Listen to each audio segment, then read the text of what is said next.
from the day yesterday they got this tournament kicked off to a stunning upset this morning. Idaho State goes down, and it wasn't even really an upset. It's more like a decided result for Northern Colorado. UNC remains the hottest team in the league. They take out the top seed in this Big Sky Women's Tournament, 72-54. So we'll keep you up to date with everything that's going on in real time here. Also have a bunch of great guests for you. The Big Sky All-League stuff came out earlier today, so we'll analyze some of that when it comes to both the men's and women's teams. From Montana angle, from our Treasure State listeners, a ton of awards for both the Grizz and Bobcat men's basketball teams. And Danny Sprinkle, the Big Sky Conference Coach of the Year. Not unexpected, but congratulations to Coach Sprinkle. He joins us each week here on Nuanez now. And a great dude, a Montana native, a Helena product. And he, well-deserving of the Conference Coach of the Year award. We are coming to you through the Northwest Motorsports studio. March into savings with Northwest Motorsports Markdown Madness. They're providing special APRs all March long. You can get a truckload of savings on the greatest selection of trucks, and more trucks at Northwest Motorsport. Visit nwmsrocks.com. This is our tournament takeover. Appreciate all of our awesome sponsors for sending us on the road. We'll be coming to you here from Boise throughout the rest of this week, and then next week we'll be on the road again, heading to the NCAA tournament for Thursday or Friday. We're just trying to decide. It just depends on what happens. Depends on who wins these tournaments, where they're sent, and what the results are for the Big Sky champions and what the NCAA tournament brackets look like, where the sites might be. But we will be doing our tournament takeover for the next 2 weeks, and also got some exciting stuff coming up when it comes to our bracket challenge as well. We have a pool that I'll be launching here later on this week, so you can get all signed up for that as well. But we have quite literally thousands of dollars of prizes in that pool, so you're going to definitely want to enter our bracket challenge as well. Our tournament takeover is presented by a variety of awesome sponsors from around the state of Montana, including Crawford's Automotive, the Silver Slipper, Aspen Sound, Dazzler's Car Wash of Missoula, Vance Thompson Vision, Stockman Bank, Palmer's Drug, Ryan Holloway and Miller, and Man Mortgage. You want to listen to the show somewhere besides the radio or the TV? You can always stream us either via YouTube, NUANEZ will get you there, or on our station website, 1029ESPN.com. Just click on Listen Live and you'll find the stream. You want to get a hold of us? Best way to do it with us abroad here is by texting 406-888-1029. That's 888-1029. You got questions, comments, any of that stuff. Text us. Our main guy, Jeff, in the back, will get us rolling. He'll forward those along to me, and you can be a part of the show. We're going to hear from Andrew Houghton, SkylineSportsMT.com, as well as ESPN Missoula here in just a minute, recapping some of the early action, the first 4 3/4 games of action here in the Big Sky Women's Tournament. We're also going to be joined by Krista Redpath, recorded with Krista earlier today. So around the Big Sky Women's Hoops, we're going to slice that up this week. It's not going to just be on Thursday for the first hour. We'll have it throughout this week. So Krista and I have been up earlier this morning, so we recapped yesterday's action. She gave you a little preview of the afternoon games, because by the time that is playing, 2 of the games for the quarterfinals will be in the books. So we will catch up with Krista about 4:30. We're also going to hear from Kristen Matteo, the head coach of Northern Colorado, after her team took out Idaho State. And we'll hear from Seton Sobolewski, a good friend of this show and a guy that's joined us plenty of times during his 14 years as the head coach at ISU. And he was disappointed, but I think he knows there's some stuff on the horizon for Idaho State as well. They are the regular season champions for the 2nd year in a row, so they get an automatic bid to the WNIT. It's also Tuesday, so that means we have our Treasure State Stars, highlighting some of the best individual performances from across the state of Montana. Top of the hour, this is fun. Tony Parks, a play-by-play guy and a veteran NBA analyst. Mostly he spends his time working for the Utah Jazz. He's the play-by-play guy for the men's tournament this year. So he'll join us about 5 o'clock, so we look forward to catching up with Tony.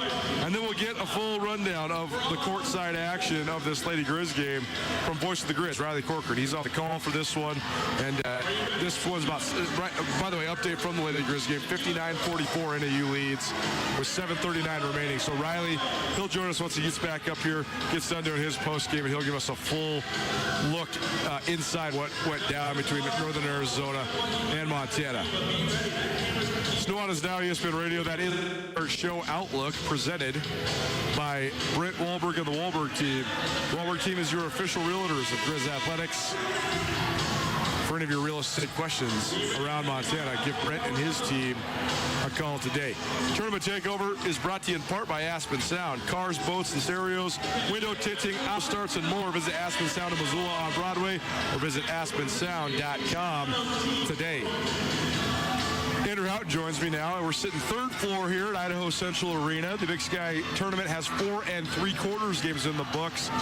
Yesterday, 3 games. Northern Colorado had an easy win over Eastern Washington. Then Weber State, the 10th seed, came up and bit Sacramento State, knocked out the league MVP and Leanna Tillman, as well as newcomer of the year Izzy Natabo. And Sac State goes one and done here in Boise. And Weber State, the 10th seed, is into the quarterfinals. They'll play Montana State. The game tips about 5:30 here in Boise. And then the nightcap, Idaho had no problem with hapless Portland State. Poor Portland State. They finished the season, with 21 straight league losses. They lose 75-52 to Idaho. So, Andrew, first of all, let's just talk about yesterday. No problem for Northern Colorado. I was surprised by Weber State. No problem for Idaho. So, basically, it was just the middle game that was maybe not according to script in this Big Sky Conference women's tournament's first day. That's right, Coulter. By the time we were done with that Weber State upset over Sacramento State, I think everybody was expecting Idaho to just roll. But I want to talk a little bit more about that Weber State upset. I mean, that's what we've sort of expected from some of those 7-10 games, something a little bit crazy happening. I thought Weber State's game plan was really good on Tillman and Natabo, and they had a couple things go their way. I mean, when you're talking about that Sacramento State team, those are really the 2 players that you're talking about. You got to find a way to limit them. Weber got a little bit of help with that because Izzy Natabo got 2 quick fouls, sat for the entire second quarter. Sacramento State, I mean, Mark Campbell got what he wanted. He got to the halftime with the lead without Natabo picking up the 3rd foul. But I think it just let Weber State back into the game a little bit, and they took over in the second half. Leanna Tillman, I mean, she's going to get her shots because she can get a shot off against any defender in the conference. You just got to make them difficult and hope she misses. And after a strong first half, where I think she went 6 of 11, she struggled in the second half. Natabo was never a factor in the second half. So really good for Weber State moving on. And one. I can't see the number because the foul, I think it's Olivia Lucero. She gets knocked out of bounds on the foul, but she has an opportunity for an old-fashioned 3-point play. And Northern Arizona's running away with this one. 63-44. NAU leads the Lady Grizz with 6 minutes to go in the game. And this has been just a bad performance by Montana. They have 21 turnovers. They're puking the ball all over the field, all over the court. And I don't know, man. This Lady Grizz team has a lot of mental hurdles that they still need to conquer. So as much as this seemed like a revamped and breakthrough year under first-year head coach Brian Holsinger, the more things change, the more they stay the same. Lady Grizz continue to struggle at the neutral site tournament. But I want to ask you back to yesterday's only surprise, because there wasn't much analysis from the Northern Colorado Eastern Washington game. UNC basically just cruised. I mean, they led from start to finish. It was not really a contested game whatsoever. And I mean, John Newley in the nightcap basically pulled his starters in the late 3rd quarter and then just cruised from there. I mean, he could have hung 100 on Portland State. He was satisfied with in the mid-60s at the end of the 3rd quarter and then just kind of taking his foot off the gas. But in that middle game, I got a couple things to ask you. First of all, I think sometimes in this tournament, when the awards are announced, it becomes a distraction for the said award winners. I don't know how much that had an effect on Leanna Tillman, but I do think it had an effect on Darren Hickok from Weber State. She was very eager to harass and make things tough on Tillman, who was the leading scorer and leading assist player in the Big Sky this year. And they really took her out of it. Tillman finished with 23 points, but it took her 25 shots to get there, and she didn't make a 3. So how much do you think the MVP narrative, not necessarily directly to Tillman, but just in general in this tournament, affected Sac State, because it was sort of a controversial MVP choice? Well, I think a lot, and I think Darren Hickok said that as much in the post-game press conference. It was a really impressive performance by her, and if you're picking somebody to go against somebody like Leanna Tillman, that's who you want, because Hickok's quick, but she's also got some length. So she can bother Tillman on that step back, still get a hand in her face. Tillman still got to her spot, that little right-handed floater going left a couple times. But Hickok was also able to deny her the ball a little bit. She picked her up in the backcourt a little bit, forced the inbounds pass to go to somebody else. And, when you have a team like Sacramento State, where one player is handling the ball on every possession and one player is either shooting or passing for an assist on every possession, just a little thing like forcing somebody else to bring the ball up can make such a huge difference. As far as Leanna Tillman as the MVP goes, she really had an overwhelming statistical case. I know there was some controversy around that. Should there be, this is my question, should there be two different awards? Most outstanding player and most valuable player? I think a lot of times you would just run into the same person, would win both, and then you're giving one to somebody else who's not that a lot of times. Sure. How much impact did Leanna Tillman have on Sacramento State? If they still have gotten Isabel Nadabo, what would Sac State have finished this year? Last or above Portland State, but because Leanna Tillman, she is so valuable, and a lot of people will tell you this. You can't just look at the stats with a player like that, and that's sort of the knock on her because she averaged 20 points, but she was taking 23 shots a game, right? Yep. She led the league in assists, while she also led the league in turnovers. So a lot of her stats are a function of the usage rate. Having somebody who can handle the ball on every possession, run the pick and roll on every possession, even if you're not always getting the great outcome, just being able to do that and being able to generate offense on every possession is so valuable. And I think Mark Campbell sort of touched on this in the post-game press conference, talking about he just built the offense around the high pick and roll. For sure. With those two. They ran more high pick and roll than anybody else in the conference this year, or anybody else in the country this year. It wasn't always effective, but there are not a lot of guards who would be able to do that every possession. Well, and it is a good point because they were able to do it in less than a year of having her on campus, too. Mark Campbell comes to Sac State as an associate head coach from Oregon, where he coached Sabrina Ionescu, who was one of the great point guards in college basketball the last couple of years at Oregon. And it's a similar system. It's a point guard-driven system. It's a point guard-driven league. So having her at the point was certainly a part of it. But I also thought that the fact that Sac State maybe was a little bit over-rewarded for a seventh-place finish, I thought it also just completely re-emphasized, or I guess reignited Weber State. I thought that Weber State played with an edge and an attitude that if they play like that, they're a dangerous team. They're a very talented team. They just had a hard time putting it together, but it was fun interviewing them after the game because they were very, very excited and exuberant. They have a lot of personality. Definitely. Valada Harris, what a star. She comes in, asks for an opening statement. She says, well, it's good to be up here after a win. Yep. That's my opening statement. Just great from her, and you could see the joy and the relief, I think, on all their faces. Weber State, definitely a talented team. Weber State also an interesting team with the matchups that they can sort of force with players like Emma Torbert and Jaden Matthews and Darren Hickok. So I think they are somebody to watch going forward. But it was nice to see that. You always have the dichotomy in the post-game press conferences here of the relief on the winning team coming in first, and then the sadness for the losing team, the disappointment.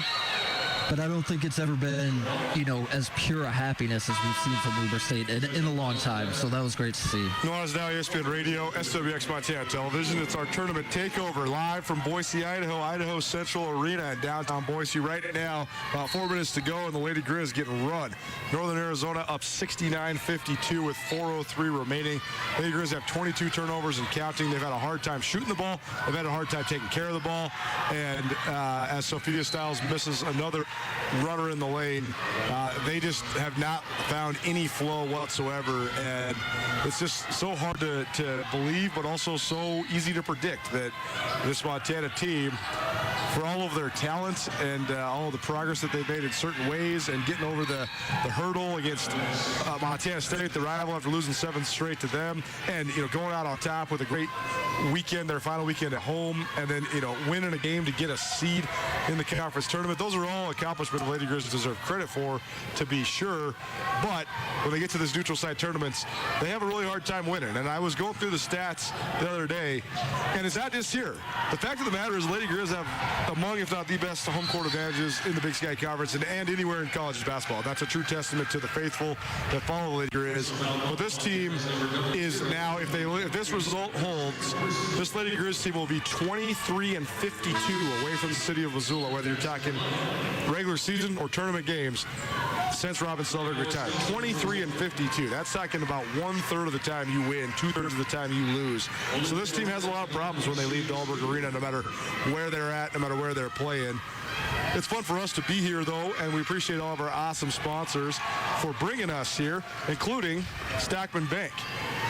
When you bank with Stockman Bank, you receive personalized customer service, and your phone call is always answered by a live person. Their skilled and personable bank staff is dedicated to making it easy for you to transfer your account and meeting your overall financial needs. Blending traditional Western values with modern conveniences and state-of-the-art technology, Stockman Bank provides time-tested products and services from people who truly care about you and your financial success. Carter G-Feller hits a jump shot, and the Lady Grizz still trail by 16 points, 3:24 left in the game. We're going to talk a little bit more about the other big upset of the tournament so far, and that was between Idaho State and Northern Colorado. UNC and ISU go to halftime tied 31-31. Northern Colorado gets a little breathing room in the third quarter, and then they really start to pull away in the fourth, and they end up posting a 72-54 win. We'll come back around to that. Well, here's some news for you, some news and some commentary for you here on Nuanez. Now, the all-league results are in for the men's side, and here's the way that it all played out. Danny Sprinkle, Montana State head men's basketball coach, after leading the Bobcats to their first outright league title in 20 years, he is the Big Sky Conference Coach of the Year. The individual awards went like this. At Montana State, they raked in a ton of them, and deservedly so. They went 16-4 in the league. They won the league title by a full 2 games, and they were really good. One of the best seasons they've had in their program's history. And so because of that, they reaped the rewards. Jabril Bello, the junior center for the Bobcats, he is the Big Sky Conference most valuable player, as well as the defensive MVP. I cannot remember the last time there was this guy was the most valuable player and the defensive player of the year. But Jabril Bello, he earns both of those awards, and deservingly so. He's definitely one of the most physically formidable and talented players in the Big Sky Conference. Raekwon Battle from Montana State, the league's top reserve on the men's side, and he shares the award with Cam Parker from Montana. Kobe McEwen from Weber State, a former Marquette transfer who actually began his career at Utah State. He was the Big Sky Newcomer of the Year for Weber State. And then Ethan Price, a freshman for Eastern Washington, earns Top Rookie Award, Freshman of the Year for Eastern Washington. The first team All-Big Sky went down like this. Jabril Bello from Montana State, Dalen Kuntz, the conference's leading scorer from Northern Colorado, Kobe McEwen from Weber State, Xavier Bishop from Montana State, and John Knight III from Southern Utah. The second team included Linton Acklese III from Eastern Washington, Josh Bannon from Montana, Bryce Fowler from Sacramento State, Dylan Jones from Weber State, and Steel Ventures from Eastern Washington. And the third team included Tavion Jones, who was the preseason Big Sky Conference Player of the Year for Southern Utah. He gets third team, as does Jalen Cohn, the talented transfer from Virginia Tech, who plays at Northern Arizona. Matt Johnson II, who's a great player there at Northern Colorado. Seiko Sihoho Jawara from Weber State, and Mason Fossett from Southern Utah. And then the honorable mention included Khalid Thomas from Portland State, Ahmed Adamu from Montana State, Mikey Dixon from Idaho, and Robbie Beasley from Montana. So I have a lot of things I think about this list. But Andrew, what do you think of the way that the all-league awards played out? Well, proper recognition for Montana State, For sure. and I think that's great. They had, I think one of the best years we've seen here. I think people knew that they were talented coming into the year, but to see them put together was great. I love that first team, man, and I love that both the point guards, Xavier Bishop and John Knight III, made it. You worry about somebody like Bishop getting that recognition, but I thought he was legitimately one of the best players in the team in the league this year, just because of the stability that he provided for Montana State. Aside from the scoring, and he was a great scorer, had some big games, but he was the guy who kept everything solid for them, the guy who they looked for when they were in trouble on the court, and that's something that really can't be overstated. So I like that. I thought Josh Bannon would have been in contention for a first-team spot. Thought so too. Probably was, along with a couple other guys on the second team. a Dylan Jones could have been in contention for a first-team spot. I think Bannon probably was the sixth man on that team, though. For sure. And, well, that's the interesting part is that the league used to have 6 all-league spots because the MVP counted as one of the first-team all-league spots. Exactly, and then you have 5 others. They took one of those off. So, in terms of the list, I think that Bello and Bishop were surefire guys. Dalen Koontz was a surefire first-team all-league guy. So I think those 3 are great. I think John Knight is hard to deny his athleticism and just sort of the unique way he plays, the way he can set the tone. So I thought he was justified as well. And then, Cody McEwen is a great player, and he was Weber State's most explosive scorer, but I think Dylan Jones is the best player on Weber State. I think Dylan Jones is one of the best players in the league. Dylan Jones averaged a double-double. Exactly. Man. I mean, Dylan Jones is the best big in the league, so I thought maybe Weber could have flipped their guys. I don't think they should necessarily have any less guys. They were the 4th team in the league, so they deserve to have a couple guys on the list, but I thought you could have flipped McEwen and Jones, and then I thought Bannon could have been that 6th guy if there was a 6th guy. Right. And other than that, though, I thought it looked pretty okay, pretty darn good. I thought, I know Portland State was sort of stuck right in the middle there at the 6-7 spot forever, and they end up coming into this tournament as the 7. But I thought Khalid Thomas probably deserved to be on one of the 3 teams as well. He's just really, really talented. I mean, he's one of the, I guess he's the guy that has one of the brightest futures after basketball, or after Big Sky basketball is done for him. I think he'll play professionally. Right. I think he's that kind of athlete. But other than that, usually I can rant and rave forever about this stuff. But I thought they actually did a pretty good job. I guess the other big question is, what do you think of Bello getting Defensive Player of the Year? I think it's justifiable. I think that there were a lot of other candidates, certainly, for that award. Brandon Whitney at Montana is a guy who's been talked about a lot. Getting cooked by Dalen Koontz for 29 on Thursday didn't help Brandon Whitney's case. No, and John Knight had a big game against him at the end of the year as well. 26 on 10 of 13 shooting, yep. Yeah, I think when you look at Montana State's defense was a big reason why they won as many games as they did. Jabril Bellows, the anchor of that defense. Jabril Bellows, a great rebounder, good shot blocker. I think that's a completely justifiable pick. Yeah, Bello is such an interesting one because Bello is, I'm trying to think of what his comp is. He's so much like other guys of prodigious talent, where he's so good and he's so productive, yet you see him and you still even just want more from him. Right. Because you just look at him and you're like, well, dude, you are way different looking than everybody else in the league. I mean, he is a bona fide high major big, right. And they're going to have to figure out a way to hold on to him because he has a year of eligibility remaining, and he's going to be coveted in the offseason.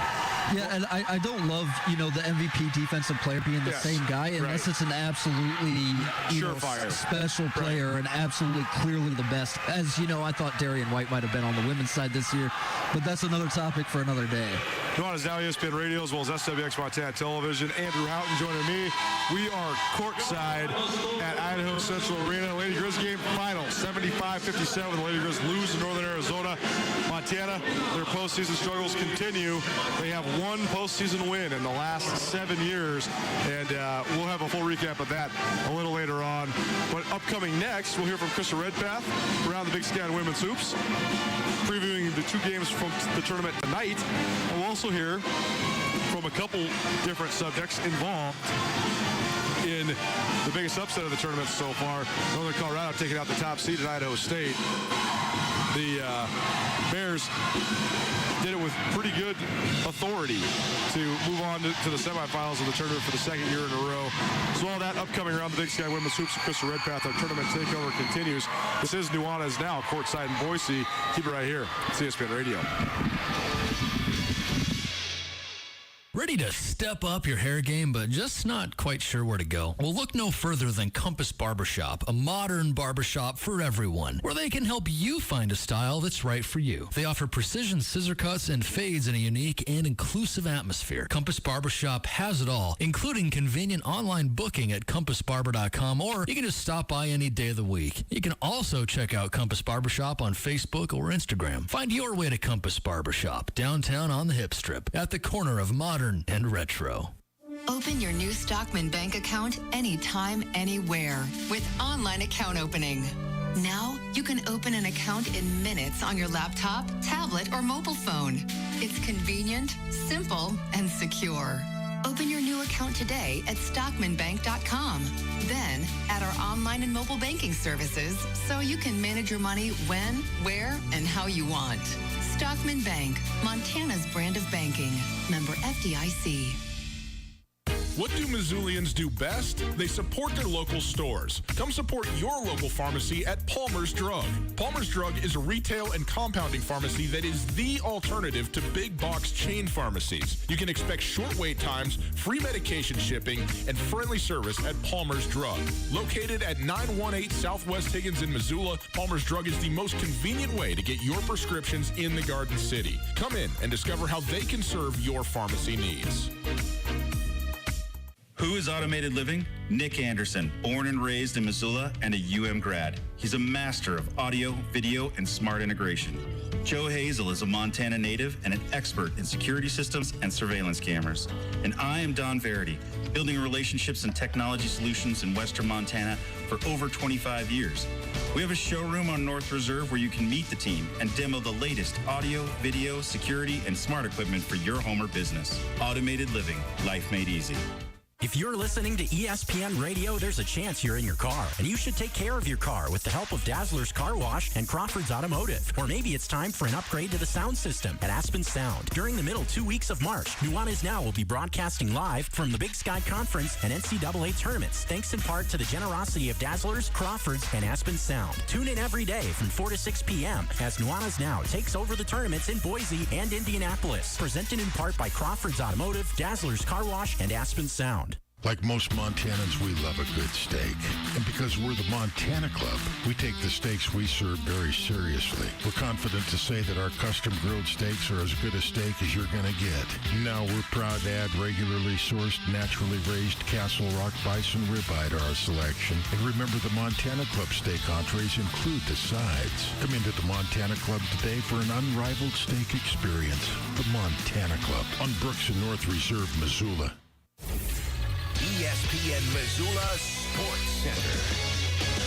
The Big Sky Conference Tournament is officially underway in Boise, Idaho, and the all-conference basketball teams for the women and men have both been released. Hello, I am Jeff Safford. Monday began with the announcement of the all-Big Sky women's team. Sacramento State senior Liana Tillman led the league in scoring and assists, helping her earn league MVP and unanimous first-team all-conference honors. Tillman was joined on the first team by Montana's Carmen G. Feller and Montana State's Darian White. Other selections with Treasure State ties include Montana senior Sophia Stiles landing on the second team, and Montana State junior Cola Badier landing on the third team. White was also named Co-Defensive Player of the Year. On the men's side, Montana State junior center Jabril Bello earned Big Sky MVP honors. Bello, who was also named Defensive Player of the Year, was joined on the first team by senior Xavier Bishop. Bobcat sophomore Raekwon Battle earned top reserve honors with Montana senior Cameron Parker. Montana's Josh Bannon landed on the second team, while Grizz sophomore Robbie Beasley was an honorable mention. In the first day of action in the Big Sky Women's Tournament, Northern Colorado defeated Eastern Washington 64-45. Weber State upset Sac State 74-64, and Idaho drilled Portland State 75-52.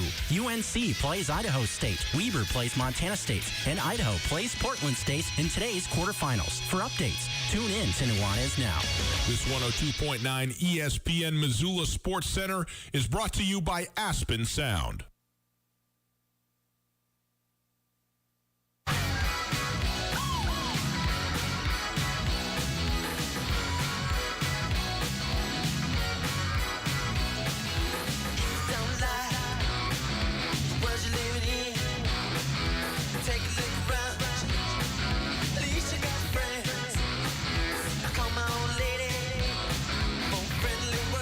Welcome back. It's Nuanez Now. We are coming to you live from Idaho Central Arena. The Big Sky Basketball Tournament marches on. And we got 5 total results in the books, including 2 quarterfinals results so far today. Top-seeded Idaho State, they lost to Northern Colorado in the women's tournament, 72-54, to move on to the semifinals and bounce the two-time defending regular season and defending tournament champions. And And now the second quarterfinal is in the books. The University of Montana loses to Northern Arizona 75-57. So NAU into the semifinals. They will take on Northern Colorado tomorrow. And then for the Lady Grizz, their season ends on a sour note. They had a great ending to the season, sweeping their final regular season home weekend of Southern Utah and Montana State in town. Looked like they were going to carry some momentum. Then they lose in overtime to Northern Colorado, but they bounce back in a big way with a win at Sac State to punch a seed and get a bye in this tournament. But this Lady Grizz team looked a lot like the Lady Grizz teams of yesteryear, of the Shannon Schwain and Mike Petrino eras. They really, really struggled in this game. They were never comfortable. They seemed to never settle in the arena here in Boise. And the sum result is an 18-point loss to an NAU team that they split with during the regular season. Montana, the keys from the box score. Turned the ball over 21 times. They shot just 32% from the floor, and they only made 3 of their 13 three-pointers. NAU didn't exactly shoot the lights out. They were 42% from the floor, but they did shoot 7 of 15 from beyond the arc, and they were very good at the free throw line, making 11 of 12 in the second half and finishing with 16 of 22 from the free throw line. Karika Rashid, who was the Big Sky Conference preseason MVP a year ago, she finishes with 17 points and 10 rebounds for Northern Arizona. Lauren Orndorff, she has 18 points, which is a team high. Michaela Mayo, she had 14 points for NAU. And Olivia Moran had 12. So 4 players finished in double figures for the Lumberjacks, who are led, of course, by fifth-year head coach Lori Payne, herself a native of Havre, Montana, who played her college ball at the University of Washington. So NAU into the semifinals. The Lady Grizz, their season is finished. They have a 19-13 record overall, but this team, the same things continue to ail them. Long scoring droughts, adversity in games that causes them to then spiral and not be able to keep their heads on straight. And they just really can't win outside of Missoula. They're now 23-52 away from the city of Missoula since Robin Selvig retired following the 2016 season. So the struggles continue for Montana and Northern Arizona and NAU, the first 2 teams to punch their tickets to the semifinals of the Big Sky Conference basketball tournament. Nuanez Now Tournament Takeover is presented by a variety of awesome sponsors from in and around the state of Montana, including Carver's Automotive. From oil changes to brakes, tune-ups to transmissions, Crawford's will get you on the road. Call 406-542-7705 today and see how Crawford's can help you. We, for the first hour of each Thursday show here on Nuanez Now, have brought you Around the Big Sky and Women's Hoops. It's a very innovative segment, and I'm very proud of it.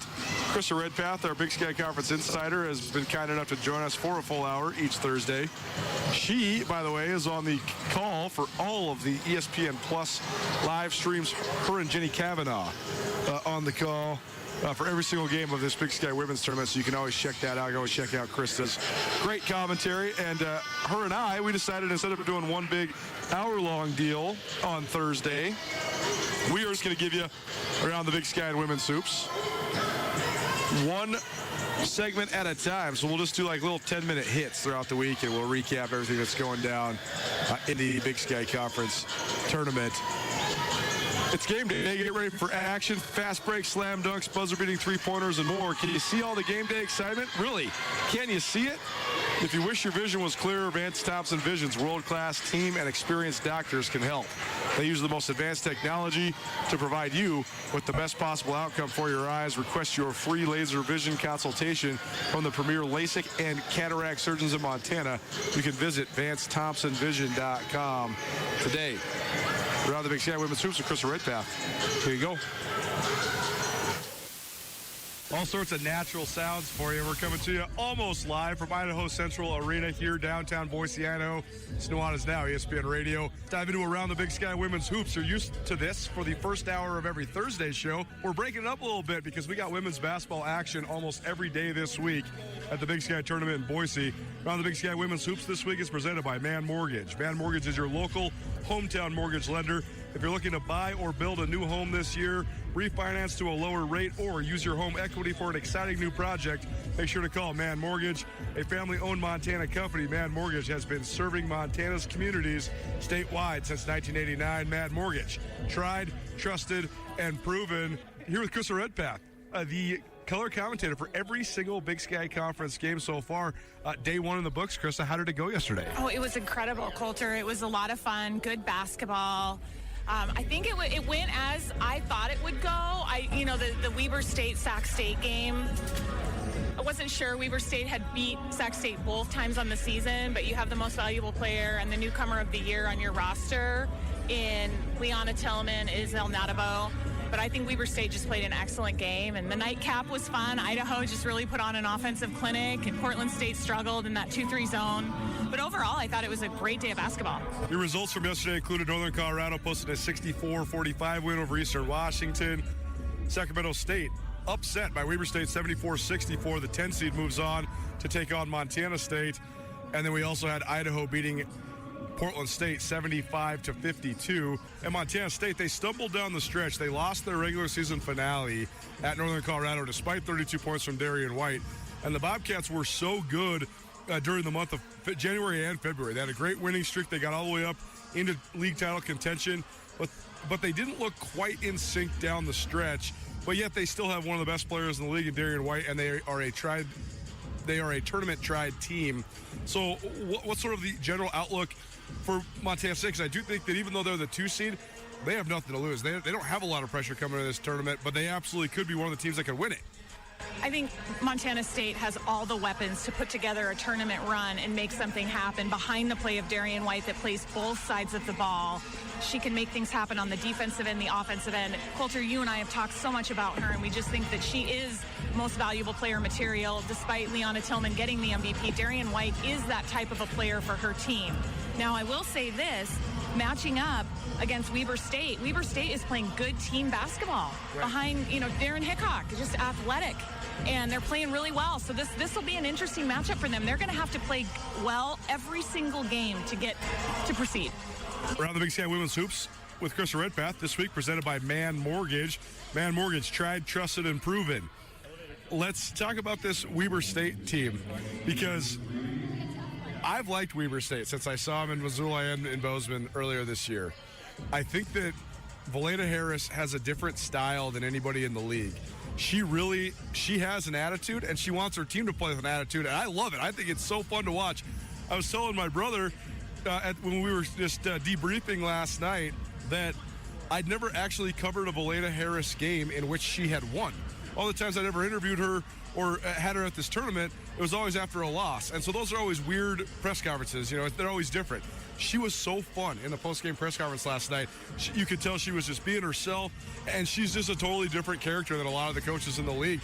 And I actually think even though Weber's the 10 seed, they only won 6 league games, they're really scary. Well, we've liked Emma Torbert. Coulter, you and I sat courtside when the Lady Grizz played Weber State, and you and I looked at each other on that step-back 3 and thought, boy, that's difficult to defend. I will say this, Emma Torbert does create a mismatch problem because she likes to draw the bigs, the post players, out on the perimeter, and she does have that step back. And so Cola Badbear is going to have to really adjust, or any of the post players, to an outside presence like an Emma Torbert. But back to Valeda Harris. I loved 2 days ago, I got a chance to visit with her as well, and she talked a lot about the details mattering and perspective on the season and cohesiveness with her team. And I thought that they had a game plan, and they were down, and they came back and accelerated in the third quarter and really locked down on the offensive end. I think if there's any team that could do some damage here at this tournament, it would be Weber State. What does Montana State need to do then to avoid that damage? Because it's an interesting dichotomy, right? Montana State is so smooth, and they look like a pro team in the way that they move the ball when they're operating well. And Darian White is, I think, a future pro. But, I mean, Darren Hickok can get up in you. She completely flustered Liana Tillman in the first round, even though Tillman finished with 23 points. It took her 25 shots. She missed all 7 of her 3-point attempts. And Derek Hickok, she talked in the postgame press conference about how she loves the challenge. And Valana Harris said, hey, I like my girls to be from 1 to 10. This girl takes it all the way to 25. She can get so ratcheted up. And across the board, though, Weber has sort of this attitude that I think is sort of a stark contrast to just sort of the smooth and steady nature that the Bobcats operate with. So how does Montana State avoid not falling into playing Weber's game this afternoon? I think Montana State needs to have their own game plan and stay the course. They've had a lot of success this year off of utilizing Darian, but also looking for Leah Beatty, who's come on strong. Also, Caitlin Lamardo on that defensive end. I look at Cola Badbear in her game. I just think that if you're Montana State, you don't change a lot. You go out and be you, and you just be you, and let it develop and play hard on the defensive end. They've got to rebound the basketball, Coulter. Second chance opportunities will be really big, and that's something that Montana State's been able to capitalize on this year and something they're going to need to do in this game. Around the Big Sky Women's Hoops, Krista Redpath joining us here on Nuanez Now, ESPN Radio. And last couple things for you, Krista. The nightcap tonight, 8 p.m., will be between the third-seeded Southern Utah Thunderbirds, who have had their best year in their 10 years in the Big Sky, and against Idaho, a 6 seed who looked a lot better than a 6 seed to me last night. I think that Idaho has a lot of pieces that have coalesced, especially in the last 3 weeks. And John Newley, he knows how to win at neutral site tournaments. He has as much experience in neutral site tournaments as any coach in this tournament. So what do you think of this matchup tonight between Idaho and Southern Utah? For whatever reason, even though I see 3-6, seems like the seeds could be totally flipped. I think this is like a full-on draw of a matchup when you talk about the talent of these two teams. Well, I'll tell you what, Idaho, I really love the play of Beyonce, Louise Forsythe, and Tiana Johnson, the transfer from Sac State. Those three on the wing position are over 6 feet, and they create a lot of mismatch issues. And it's going to be fun to watch them counter Dari Dodson for Southern Utah, who I feel is one of the best players in the conference. Athletic, agile, plays both ends of the ball. Lizzie Williamson, a force inside. So I think it's going to be interesting to see almost a different look for John Newley, in that he's got these wings that can really shoot the ball and also go in and rebound. Just a little different look than we've seen with the guards that have been, Splash Sisters is what comes to mind. And I think Sydney Gandy's play well, but yesterday, I think that they really got behind Louise Forsythe, Beyonce, and Tiana Johnson. You can find Krista's call on ESPN Plus all week long. It's Around the Big Sky Women's Hoops with Krista Redpath this week, presented by Man Mortgage. Good luck with the call today. Thank you, Coulter. So there you go. Krista Redpath will join us throughout the week. Appreciate Man Mortgage for being our presenting sponsor for all of our Big Sky Conference Women's Hoops coverage and commentary featuring our good friend Krista. Nuanez Now, ESPN Radio, as well as SWX Montana Television. Coulter Nuanez coming to you live from Idaho Central Arena here in downtown Boise. 2 quarterfinal games in the books here in Boise. The Lady Grizz of Montana just fell 75-58 to Northern Arizona. Earlier today, Northern Colorado knocked out the top-seeded Idaho State Bengals decisively, 72-54. ISU goes down to Northern Colorado. So your first semifinal in the women's tournament features the 8th-seeded Bears versus the 4th-seeded Lumberjacks. The Wild Times. Thanks, Guy Coward. Speaking of that upset from earlier today, let's hear what went into it. There's 5 first-year head coaches in the Big Sky Conference on the women's side. One of them is Kristen Matteo. She helped Northern Colorado to the biggest upset of the tournament so far. Here's a couple of minutes from her on how they were able to get it done and knock out the defending tournament champion Idaho State Bengals. Really proud of our girls tonight. This was physically and mentally exhausting game. As we all know, Idaho State has been the last couple of years kind of the gold standard of the conference. So anytime you have a chance to go against a team of that caliber and just their coaching staff and walk away with the win, it is huge. And I thought, at halftime, it's even up, so 0-0. So then it just became a 20-minute battle. And then it became a 10-minute battle into that fourth quarter. So we figured out literally just take it one possession at a time and figure out how to get the win, and they did. Hey, Coach, your team didn't ever seem to be scared of the fact that you're playing the defending conference champions. So how are you able to instill that confidence in them coming into this game? Well, I don't think the game plan is ever to play scared, no matter who you're playing. But it's March right now, and as some people could say we're the underdog. I guess we are if you want to take that approach.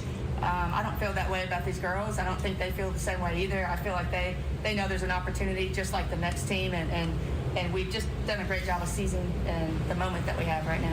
And then, Coach, did you go to the zone? Like, what made that so effective against them today? I just give credit to our players. I thought, we missed some. They had some open looks that they didn't knock down, but it became a rebounding battle. And, Sabina got 10, and how much did you get, Kirsten? 9. It just became a rebounding battle. And they have plenty of players that can score the ball. That wasn't the thing. It was once the shot went up, what were we doing to kind of finish that possession? And that was probably bigger than whatever defense that we happened to be in, at the time, is getting those rebounds. Coach, if you had to use one word to describe the team's character today, what would it be? I would just say resilient right now.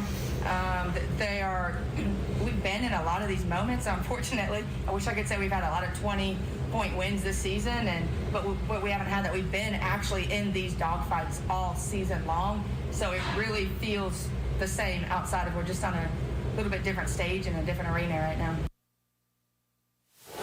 So there you go, Kristen Matteo here on Around the Big Sky Women's Hoops, which is part of our coverage from our tournament takeover. It's Nuanez now, ESPN Radio, as well as SWX Montana Television. We are not in studio because we are here at Idaho Central Arena, downtown Boise. The Big Sky tournament in full force. There's 5 women's games in the books, and the Montana State women's basketball team about to take out Weber State. In about 40 minutes, that game's set to tip in the third of 4 quarterfinals for the day. There will be a new champion in Big Sky Conference women's hoops for the tournament because Idaho State was knocked out. It's pretty hard to repeat in this tournament. It's become exponentially harder since it moved to a neutral site. We haven't had a repeat champion in Big Sky Conference women's basketball since the Lady Grizz did it back in 2008 and 2009. So it won't happen again this year because Idaho State, they lost 72-54 to Northern Colorado. Here's a couple of minutes from Seton Sobolewski, Idaho State 14th year head coach and the Big Sky Conference Coach of the Year, on just how hard it is to repeat as Big Sky Conference tournament champions.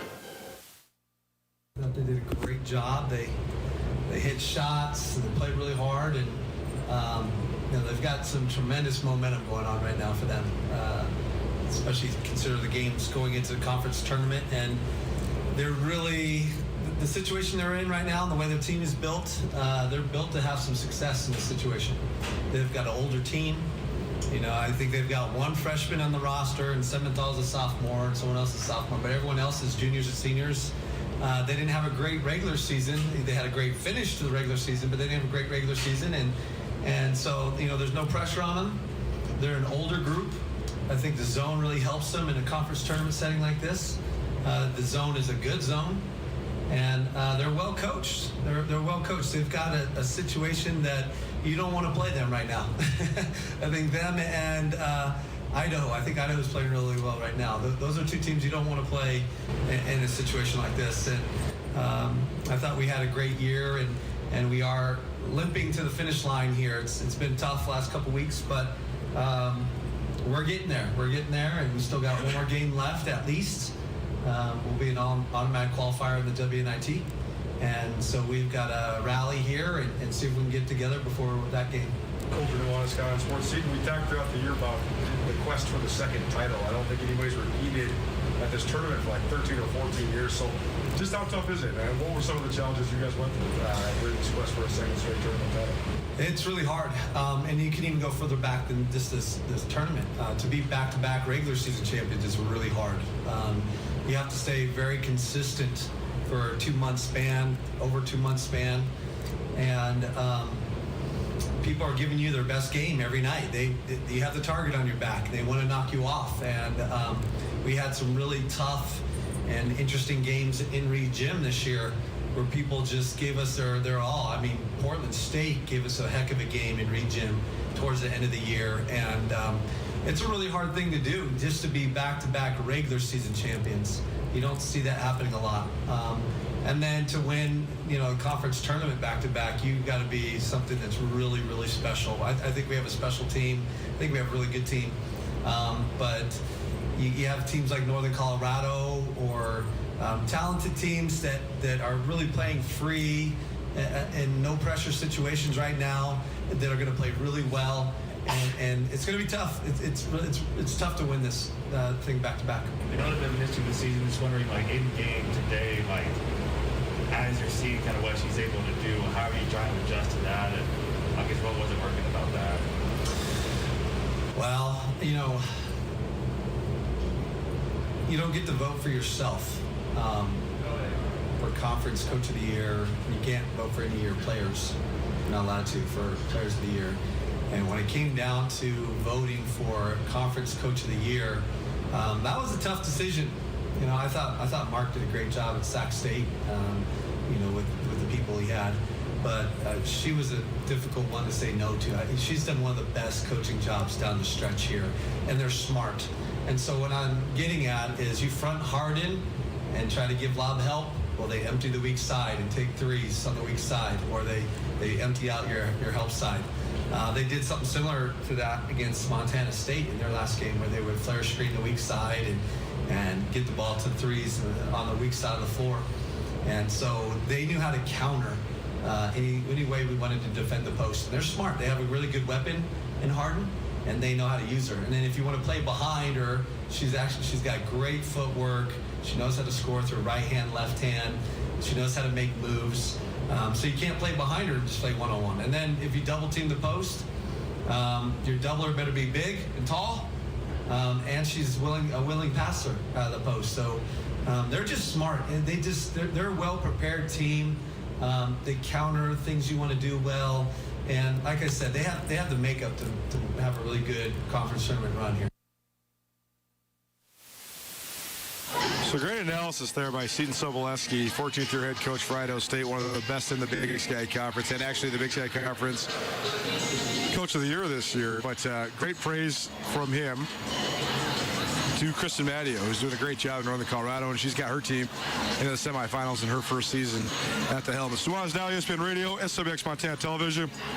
We'll take a look at some of the best performances and some of the best individual storylines from around the state of Montana. It's our Treasure State Stars. Next on Nuanez now, keep it right here, ESPN Radio.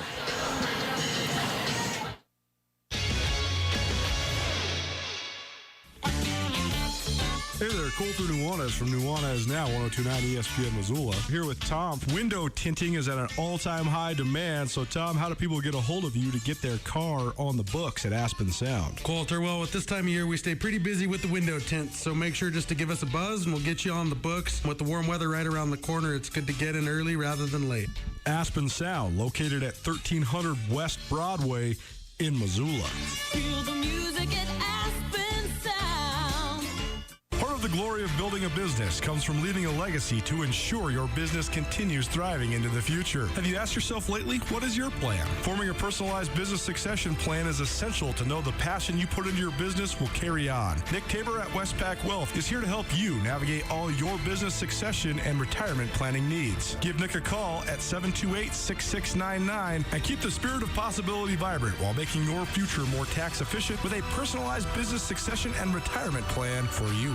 It's time to gear up for spring sports and adventure at Bob Ward's. Save now on new gear for soccer, baseball, softball, tennis, and more. Hit the links with new golf apparel, clubs, bags, and more. Everything you need for any spring sports is in stock now, with more arriving daily at Bob Ward's. Grab the latest styles from top brands in the athletic department. Get technology and style in the newest footwear from Brooks, Hoka, Under Armour, and all your favorite brands. Even our camping and water sports department are stocked with new gear. Gear up at Bob Ward's. Sports and outdoors, Montana style. As the seasons change in Montana, it's critical to make sure your vehicle's in full working order. And that's why now is the time to take your rig to Crawford's Automotive. Crawford's Auto on West Broadway does any work you need on any vehicle you have. To make sure you're running soundly, take it to Crawford's Automotive. Get your brakes checked or replaced at Crawford's, and the job will be done right every time with Chase Crawford personally doing the work on your vehicle. Take your cars and trucks to someone you can trust. For all your automotive needs, it's Crawford's Automotive on West Broadway. Broadway. Like most backseat drivers, I'm all about safety. Dad, pothole. Got it. So Les Schwab Tires makes my job easy. With surfaces like brakes, steering, and alignment. Those cheap tire centers just throw on tires, and that's it. Now, I'm not telling people how to do their job. Linker. I'm just glad Les Schwab takes safety as seriously as me. Help keep drivers and backseat drivers safe with Les Schwab Tires. Celebrating 70 years of doing the right thing. It's in park, right? With 55 TVs, the Silver Slipper is the place for you to watch all the sports. Whether it's NFL, NBA, or NHL, the Silver Slipper will have it on for you. Drink specials every day, 20 Keno machines, a liquor store, and pizza. There's nowhere else you should be watching your favorite team. At the Slipper, it's all about great food, tasty drinks, and the urge to have a good time. So stop by today and see why the Silver Slipper is one of Montana's best-kept secrets. Located across the street from Walmart on Brooks, and you can also check them out on Facebook for daily drink specials and up-to-date info. Nuanez now on ESPN Radio.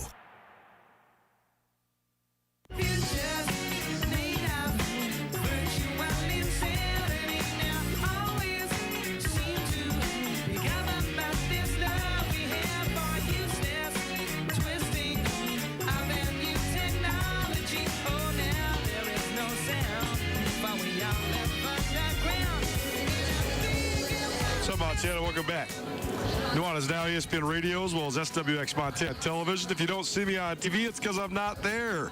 I'm here. I'm at Idaho Central Arena, sitting on the third floor, watching the Big Sky Conference basketball tournament. We're 5 games in. We got 2 quarterfinals in the books.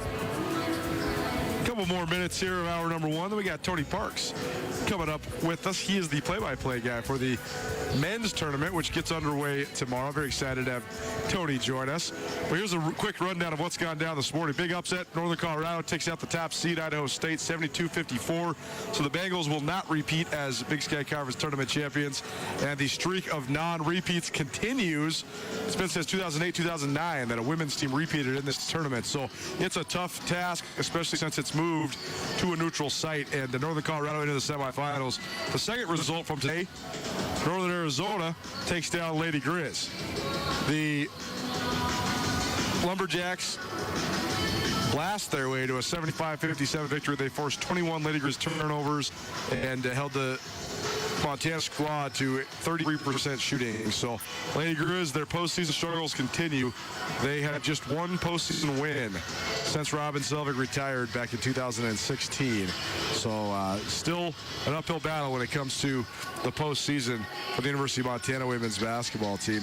We're about 29 minutes away from Montana State tipping. They will take on 10th seeded Weber State. That was one of the other upsets of the tournament. Weber blasted Sac last night. Upset Sacramento State Hornets 74-64.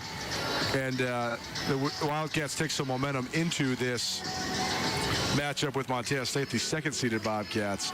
So it'll be interesting to see this game play out, because even though Montana State is the undisputed 2 seed and they were in the mix for the Big Sky title all the way until the end of the regular season, Weber State played a lot of attitude yesterday, and there's definitely a scary team.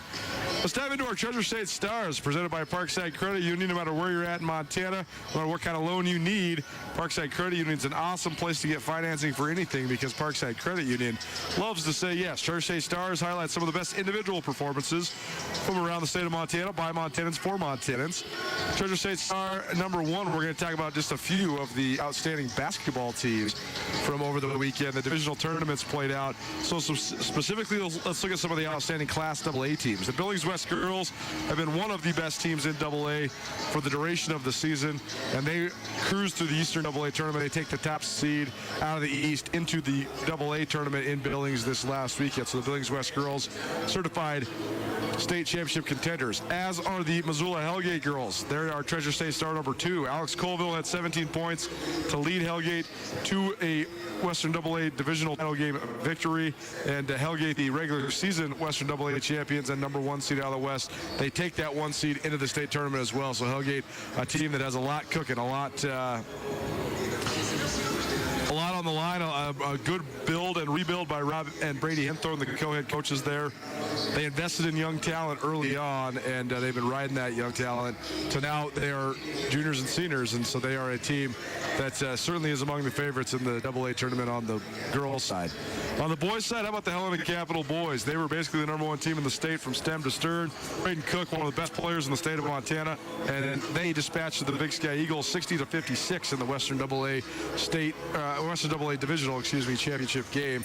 But how about those Big Sky Eagles? It's been a minute since Missoula had multiple teams not going to the state tournament on the boys' side, and that the one team that was going was Big Sky. So congratulations to Big Sky.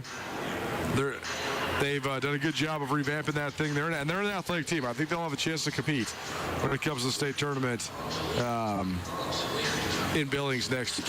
How about some of the other outstanding Treasure State stars? Treasure State star number 4, Raekwon Battle.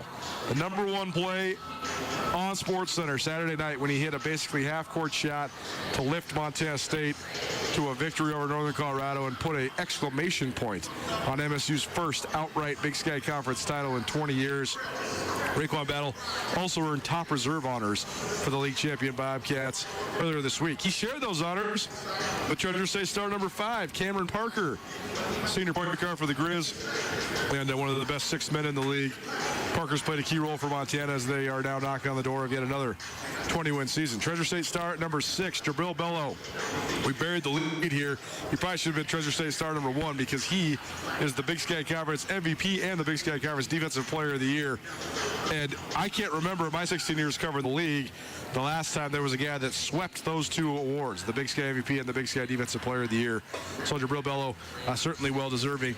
And Treasure State star number 7, despite the result that just played out, Carmen Gfeller. She's a junior for the University of Montana, and she had a great junior year, and she earned first-team All-League honors as well. And she helped carry the Lady Grizz despite their loss in this league tournament. She had 14 points and 5 rebounds and was one of the only Montana players that had good shooting splits here in the Big Sky tournament in Boise. So there you go. That's our Treasure State stars for the week. Basketball heavy because it is March, so we're going to be basketball heavy for quite some time. Takeover marches on. Hour 1 of Nuanez now in the books. Hour 2 coming at you. Tony Parks will be on the call for the Big Sky tournament from start to finish. He'll join us next here on Nuanez Now. Keep it right here. ESPN Radio.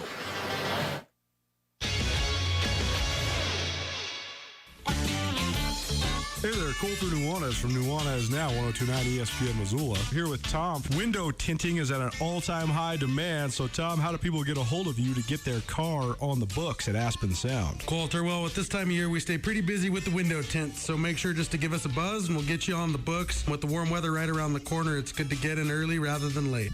Aspen Sound, located at 1300 West Broadway in Missoula. Feel the music at Aspen Sound. With 55 TVs, the Silver Slipper is the place for you to watch all the sports. Whether it's NFL, NBA, or NHL, the Silver Slipper will have it on for you. Drink specials every day, 20 Keno machines, a liquor store, and pizza. There's nowhere else you should be watching your favorite team. At the Slipper, it's all about great food, tasty drinks, and the urge to have a good time. So stop by today and see why the Silver Slipper is one of Montana's best-kept secrets. Located across the street from Walmart on Brooks, and you can also check them out on Facebook for daily drink specials and up-to-date info. Florence Coffee Chai satisfies just right when the winter months come to Montana. Black tea with spices, steamed milk, and a touch of sweet combine into a soothing, full-bodied blend. Whether it's spiced, vanilla, chocolate, apple, or even no sugar-added vanilla, we have a chai waiting for you at any Florence Coffee location. And be sure to visit us at florencecoffeeco.com. The best flavor under the big sky. Florence Coffee Company. Hey there, Colter Nuanez from Nuanez Now, 102.9 ESPN Missoula. Here with Tom. Window tinting is at an all-time high demand. So, Tom, how do people get a hold of you to get their car on the books at Aspen Sound? Coulter, well, at this time of year, we stay pretty busy with the window tints, so make sure just to give us a buzz, and we'll get you on the books. With the warm weather right around the corner, it's good to get in early rather than late. Aspen Sound, located at 1300 West Broadway in Missoula. Feel the music at Aspen Sound. The The world of real estate is always evolving. That's more true now than ever. If you are a longtime Missoulian that is looking to upgrade or downsize, it might be the best time yet to sell. If you're in the position to buy something new, today might be the best time to buy. And no matter what questions you have when it comes to residential or commercial real estate, Mike Nugent and the professionals at Berkshire Hathaway in Missoula have your answers. To find out what Mike can do for you, give him a call today, 531-1802. And remember, every question is good to ask. It's game day. Get ready for action. Fast breaks, slam dunks, buzzer-beating three-pointers, and more. Can you see all the game day excitement? Really see it. If you wished your vision was clearer, Vance Thompson Vision's world-class team and experienced doctors can help. They use the most advanced technology to provide you with the best possible outcome for your eyes. Request your free laser vision consultation from the premier LASIK and cataract surgeons in Montana. Visit VanceThompsonVision.com today for more information. ESPN Radio for Western Montana, KKVU HD3 Stevensville, and 102.9 FM on K275ES Missoula. ESPN Missoula Sports Center. The Big Sky Conference Tournament is officially underway in Boise, Idaho, and the all-conference basketball teams for the women and men have both been released. Hello, I am Jeff Safford. Monday began with the announcement of the all-Big Sky women's team. Sacramento State senior Liana Tillman led the league in scoring and assists, helping her earn league MVP and unanimous first-team all-conference honors. Tillman was joined on the first team by Montana's Carmen G. Feller and Montana State's Darian White. Other selections with Treasure State ties include Montana senior Sophia Stiles landing on the second team, and Montana State junior Cola Badier landing on the third team. White was also named co-defensive player of the year. On the men's side, Montana State junior center Jabril Bello earned Big Sky MVP honors. Bello, who was also named defensive player of the year, was joined on the first team by senior Xavier Bishop. Bobcat sophomore Raekwon Battle earned top reserve honors with Montana senior Cameron Parker. Montana's Josh Bannon landed on the second team, while Grizz sophomore Robbie Beasley was an honorable mention. In the first day of action in the Big Sky Women's Tournament, Northern Colorado defeated Eastern Washington 64-45. Weber State upset Sac State 74-64, and Idaho drilled Portland State 75-52. UNC plays Idaho State, Weber plays Montana State, and Idaho plays Portland State in today's quarterfinals. For updates, tune in to Nuanez now.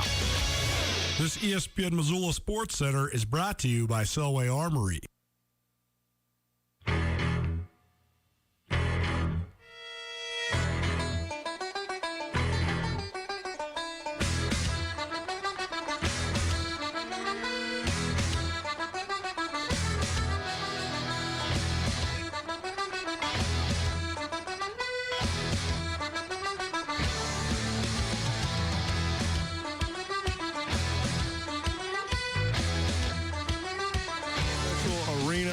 Downtown Boise, Idaho. Wonderful to be back with you here live from the Big Sky Tournament.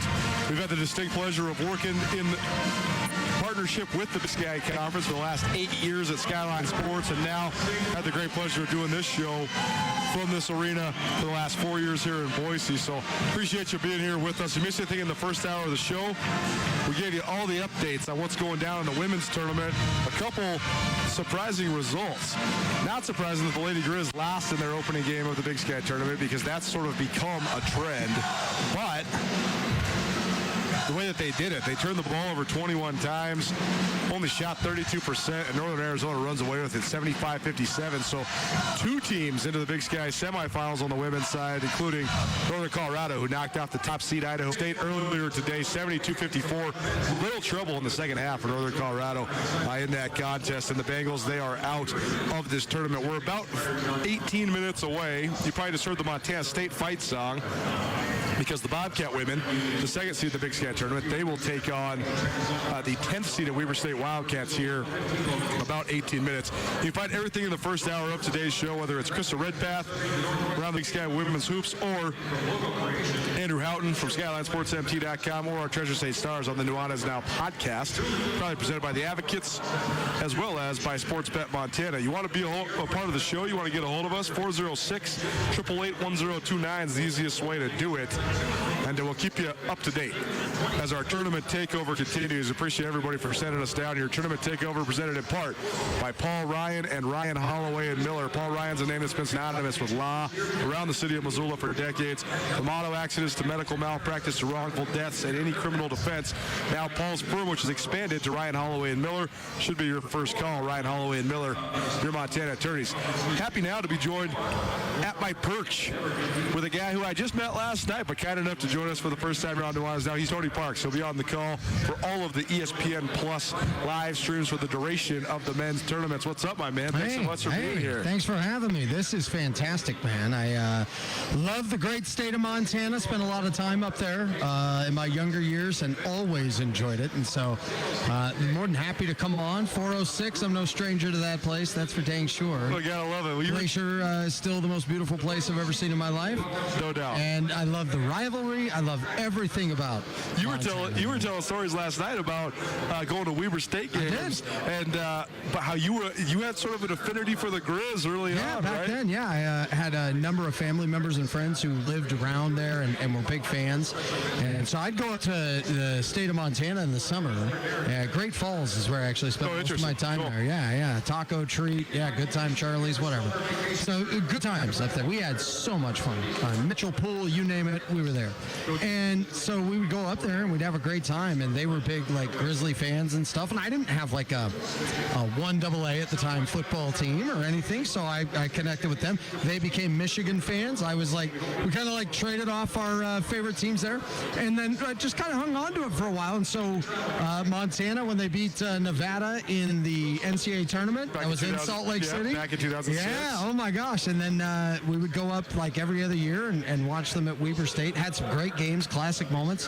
Hated Randy Moss for what he did. So, and then you get working and doing different stuff. But I've always loved the state and loved both of the programs there with Montana and Montana State. So it's exciting to be here during this. It's great. Well, you are based out of Salt Lake City now, right? So tell people about all the various things that you're involved in, because you're on the call or on the mic or doing a whole bunch of different things all around Salt Lake City, and also now directly involved with the Big Sky Conference for the call for this tournament as well. So obviously play-by-play for this. I do the play-by-play with the Salt Lake City Stars. It's the G League team of the Jazz, and so their games usually don't cross over because the Development League and the NBA try to keep them separate for different practice times and stuff. So then I do the in-arena host work with the Utah Jazz. That's fun, hosting all the great entertainment. I've been the public address announcer there, doing a number of games there even just this year. And in-stadium host with the Bees. That's the AAA team with the Los Angeles Angels. And then sideline reporter, play a bunch of other stuff. The other one is with Sons of Baseball Foundation. It's kind of like the Make-A-Wish, but for Major League Baseball. That's not a paid position, and kind of put together, because all kids want to go to Disneyland. Some of them have Major League Baseball aspirations, and maybe they don't live in an MLB market, and so we organize certain experiences for them to enjoy that. So I'm blessed, man. To be around sports, for sure, and to do what I love, it's a great time. Well, before we get into this tournament, I got to ask you about the Jazz, because they've been sitting there. Oh, I know. They've been knocking on the door of being a true contender. I mean, they've been in the playoffs, and that they have a good young core, and Spider Mitchell's awesome, and Rudy Gobert, one of the better players in the NBA. But they haven't been able to quite break through. But now they're sitting there. They're in the mix in the West. They're in the 4 spot right now. So what's the general scout? We got a lot of Jazz fans in Montana. I know, and it's cool too, because we had a lot of friends and stuff that were big Jazz fans, and we used to just talk Jazz when I'd be up in Montana. The Jazz have it in them. The big thing is you got to figure out if you're going to pay the price every day and do the little things that it takes to truly hit that level. They're obviously very talented. Rudy, at his best, undoubtedly the best defensive player in the league. Spider Mitchell's a continuing and emerging superstar. You have a lot of things to like: shooting, depth, experience. There's so much to like with this team. They have all the ingredients to the cake to be a heavier contender than they've been at the moment, in my opinion. But there's so much more that goes into being an elite defensive team, and when the water gets red, being great. And Tony, Manu, Tim, they paid that price every day. They won 5 titles, or not all of them, but you know what I mean. And then you have the Jazz, Stockton Mall, and they paid that price every day and didn't, you know. So even if you pay the price, it doesn't mean you're going to get there. But if you don't, you won't. And I kind of compared almost to, I lost some weight, you know, during the pandemic. I dropped like 45 pounds. Good for you. Good for you. But most people went the other way. Yeah, I was like, well, I got a little more free time on my hands now. So, but here's the point. All those years, I felt like I had it in me to do the things that it takes. But you have to want to do some of those things, and you want to make it easier on yourself. This team is championship caliber. There's no doubt, and they'll be as good as they want to be. And so they have all the ingredients. And a lot of times the conversation is they need to get this guy, they need to move that guy. And don't get me wrong, you add talent, that's good. Sure. But there's more within that team that getting the most out of one another that it truly takes. And it doesn't mean they're fractured and broken. Just means there's that extra thing. Now the Bucks found it and took the title. The Mavericks found it in 2011, right? I think the Jazz are that similar kind of team. Tony Parks joining us here on Nuanez Now, ESPN Radio, as well as SWX Montana Television around the state of Montana. It's our tournament takeover coming to you from Idaho Central Arena. It's brought to you in part by the Silver Slipper. Slipper's got tons of TVs to watch the games, great specials, daily drink deals, and good service.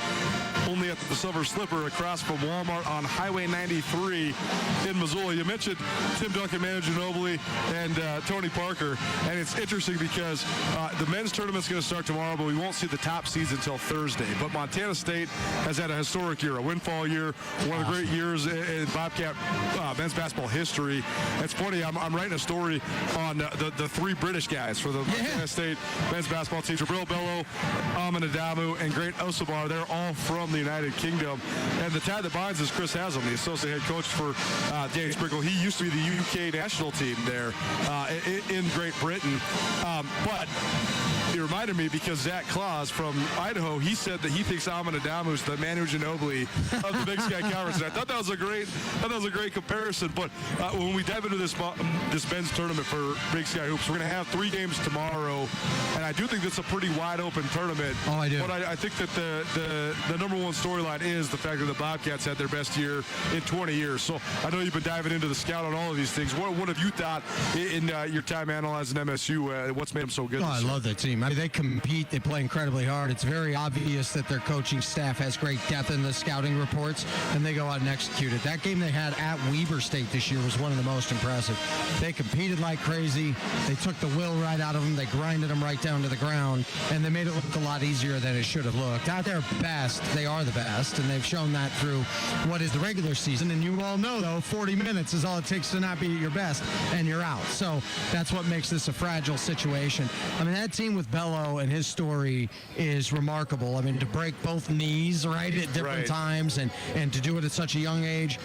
He's a guy that I know, you know, you look at so much that he does. Number 1 in drawing fouls, number 1 in free throw rate, number 1 block shots, number 7 in 2-point percentage, number 6 in defensive rebounding, number 8 in offensive rebounding. It's like he doesn't need to be number 1 in every category to be the best player, and he's a very deserving MVP. So, I mean, I really think it starts with him. But the other thing I like, too, is, you know, good free throw shooter, 71.5% in conference. Yep. Better than you think for a guy's size, for sure. And then the last, 6 games, he's 85% free throw shooter, right? He has the number 1 free throw rate in the Big Sky Conference. Like this guy, what you have is you have a bunch of guys that when they reach a level that's good, they want to be great. When they're great, they want to be elite. When they're elite, they want to be all time. It never stops for them. And Coach Sprinkle is a huge part of that. And I think his background, his story really connects with these guys. And I think it goes a really, really long way. I mean, this is a guy that, you know, as a coach, has been in so many different spots and can relate to so many different players. He got hurt. One of my favorite stories is he gets hurt I forget what year it was, sophomore, junior year. And his dad sends him a letter, tells him to stop feeling sorry for himself, and just starts writing all these stories about all these incredible experiences that the family members have been through that have made his life easier. He's like, you're eating per diem, you're getting massages, you're whatever. And it actually really shifted his focus. And he goes back to that when he had a conversation with me about a month ago, and he said, no, man, like, my dream is to get these guys walking the blue carpet, to see and feel what it's like to have a police brigade. He went through this whole whole thing, man. And his passion for that program and his passion for those kids is unbelievable. And so, well-deserved to them. No doubt about it. Tony Parks joining us. He will be on the play-by-play for the Big Sky Conference men's tournament, which begins tomorrow, early morning tomorrow.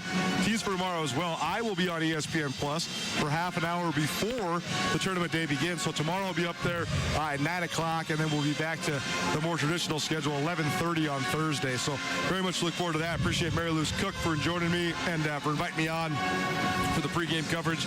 You can hear Tony on all the calls. It's Nuanez Now, ESPN Radio, as well as SWX Montana Television. It's our tournament takeover, presented in part by Palmer's Drug of Missoula. You go out of your way to shop local when it comes to groceries, beer, all that sort of stuff. So why not go see a pharmacist-owned local establishment like Palmer's Drug? When you think local pharmacy at Palmer's Drug, located on Southwest Higgins in Missoula. What other stories do you like in this tournament? Because this thing seems pretty wide open, and this is also a completely unique year because you have such this dichotomy. You have these guys that have been in college for years and years and years. I mean, Xavier Bishop's on his third different farewell tour. John Knight III, I've been watching this guy forever, and he's already on his Utah State. That's what I'm saying. Like, he's on his third school. You have all these different guys, all these different stories. So what catches your eye? What do you like about the Northern Colorado Bears are a fun story. They really, really are. Now, the Bears, it's every time I go back to them, and I did a deep dive on them a number of different times last week, and then again getting ready for the tournament this year. Every time I go back to this, your strengths will get you really far, and then your weaknesses will kick you out of this thing. And it's weird because they don't take the ball away. They are number one offensively, though. They don't get to the free throw line. And then defensively, they're 8th. It's like, and then the three-point defense, they're 11th. So they're great at shooting the dang thing. Defensively, they still have some issues, and it makes me wonder, when the water gets red with teams like Montana State and Southern Utah or whoever down the road, how they hold up. The other one is Montana. I can't figure them out, man. I know you guys probably don't have the answers. Every time I think I have an idea who they are, I find out it's totally different. So that team, not only after that game against Weber State in early February, they lose to the four worst teams that are in the conference, and then beat the top 2 that are right there, including a phenomenal, maybe the most impressive defensive performance I've seen, where they hold Montana State to 1 for 8. Holding that team to 8 3-point attempts is phenomenal.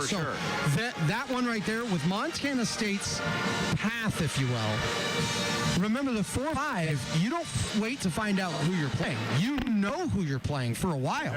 And you're playing Weber State. And Travis DeCure is unbelievable with preparation and scouting. So he's going to go deep there. And then he's, 14-2 against Montana State.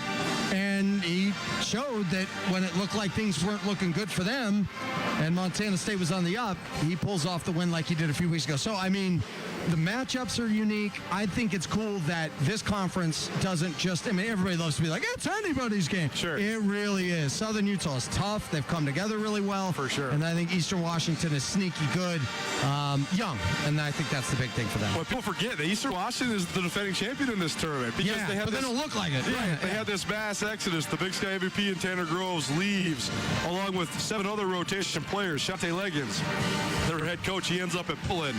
And so they were a completely when I saw him in Missoula for the first time, it was so disorienting because I felt like I had to stare at my roster the whole time because I was like, well, who's that guy? Who's that guy?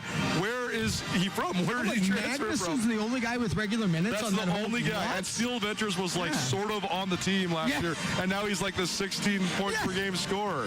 So it's I think he scored 61 total points. That's right. Exactly. Now he's second-team all-conference play. So I do think though that's one of the things I'm going to watch in this tournament. Tony Parks joining us here on Nuanez Now, ESPN Radio. You can find Tony's call from stem to stern here for the Big Sky Conference basketball men's tournament on ESPN Plus.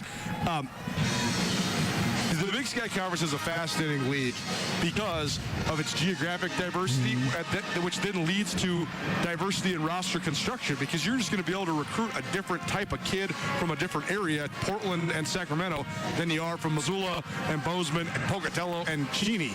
Different types of guys want to go different places, but there's also, different academics. There's all sorts of different things. And so then when you look at this league, there's all of these crazy matchup advantages and disadvantages. Montana their biggest mismatches are Eastern Washington and Northern Colorado.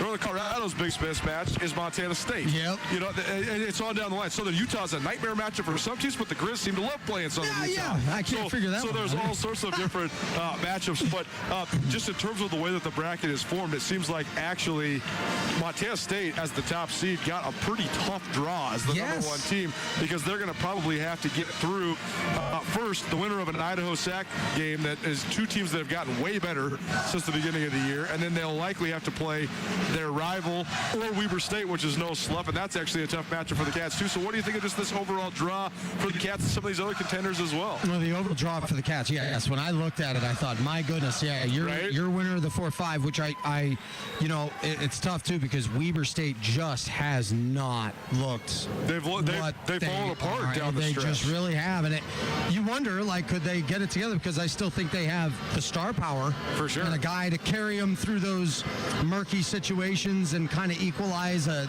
tough game, things like that. Like Kobe McEwen in that matchup with Montana, the one that took place in Ogden. He just drew foul after foul, got to the line, and when Weber State was disoriented and Montana soundly outplayed them for so much of that game, it didn't matter because Kobe was able to even things out. Now, back to the point of it, Montana State having to battle against Montana, that becomes a unique one. And usually you start talking psychological edge and things like that. I've never believed you throw everything out the window with a rivalry, but I do think certain things get magnified and some things are not quite as important.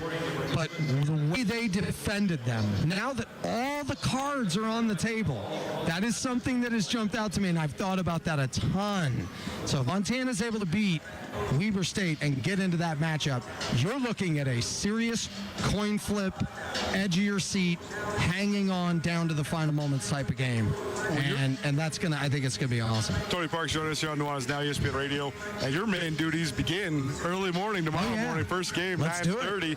So let's talk a little bit about these first round games, because we kind of diagnosed the top 6 seeds, and as we've learned during this neutral site tournament over the last 7 years, teams can make a little bit of a spurt if they do have to play on the first day, but it's darn near impossible to actually win the tournament if you have to play on the first day. I mean, 4 games in 4 days, that's a nearly impossible task for any basketball team at any level. That said, there are a couple fun teams playing tomorrow. I was incredibly impressed with Sacramento State when I watched them in Missoula on Saturday. Bryce Fowler, he cooked Montana. He had 39 points, which is the highest single game total in the league so far this year. And but Idaho was just so bad for the first part of the season. They had all sorts of COVID stuff. When they came to Montana for their trip to Missoula and Bozeman, Zach Claus only had 1 assistant coach, and he only had 2 reserves. He only had 10 guys on his bench total, including his bench players and his coaches, but they've gotten a lot of guys back, and they're a lot better. So over that matchup, number 8 versus number 9, these are actually 2 of the better offensive teams in the league. Yeah, it's interesting with Sacramento State, too, because number 2 in three-point percentage. Both of them had the adversity in the early part of it. First of all, and I talked to Coach Laird, and I said, I'll never call you the interim coach ever. It's just not going to happen. It'll never take place.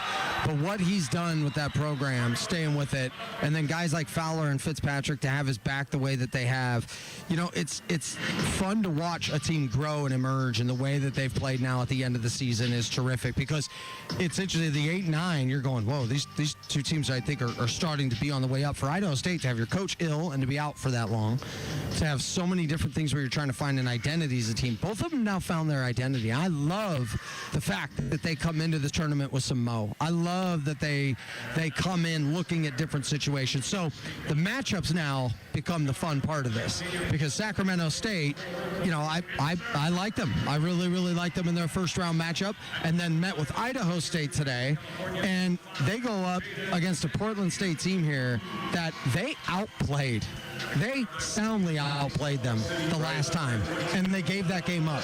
And they told me, hey, we've really been for the chance to get back at these guys. So I like those are 2 teams that have stood out to me that have kind of really started to emerge, really started to play better. Same thing with Idaho to that point, too. But those 2 in particular, I think, are better recently than even what their seeding may say.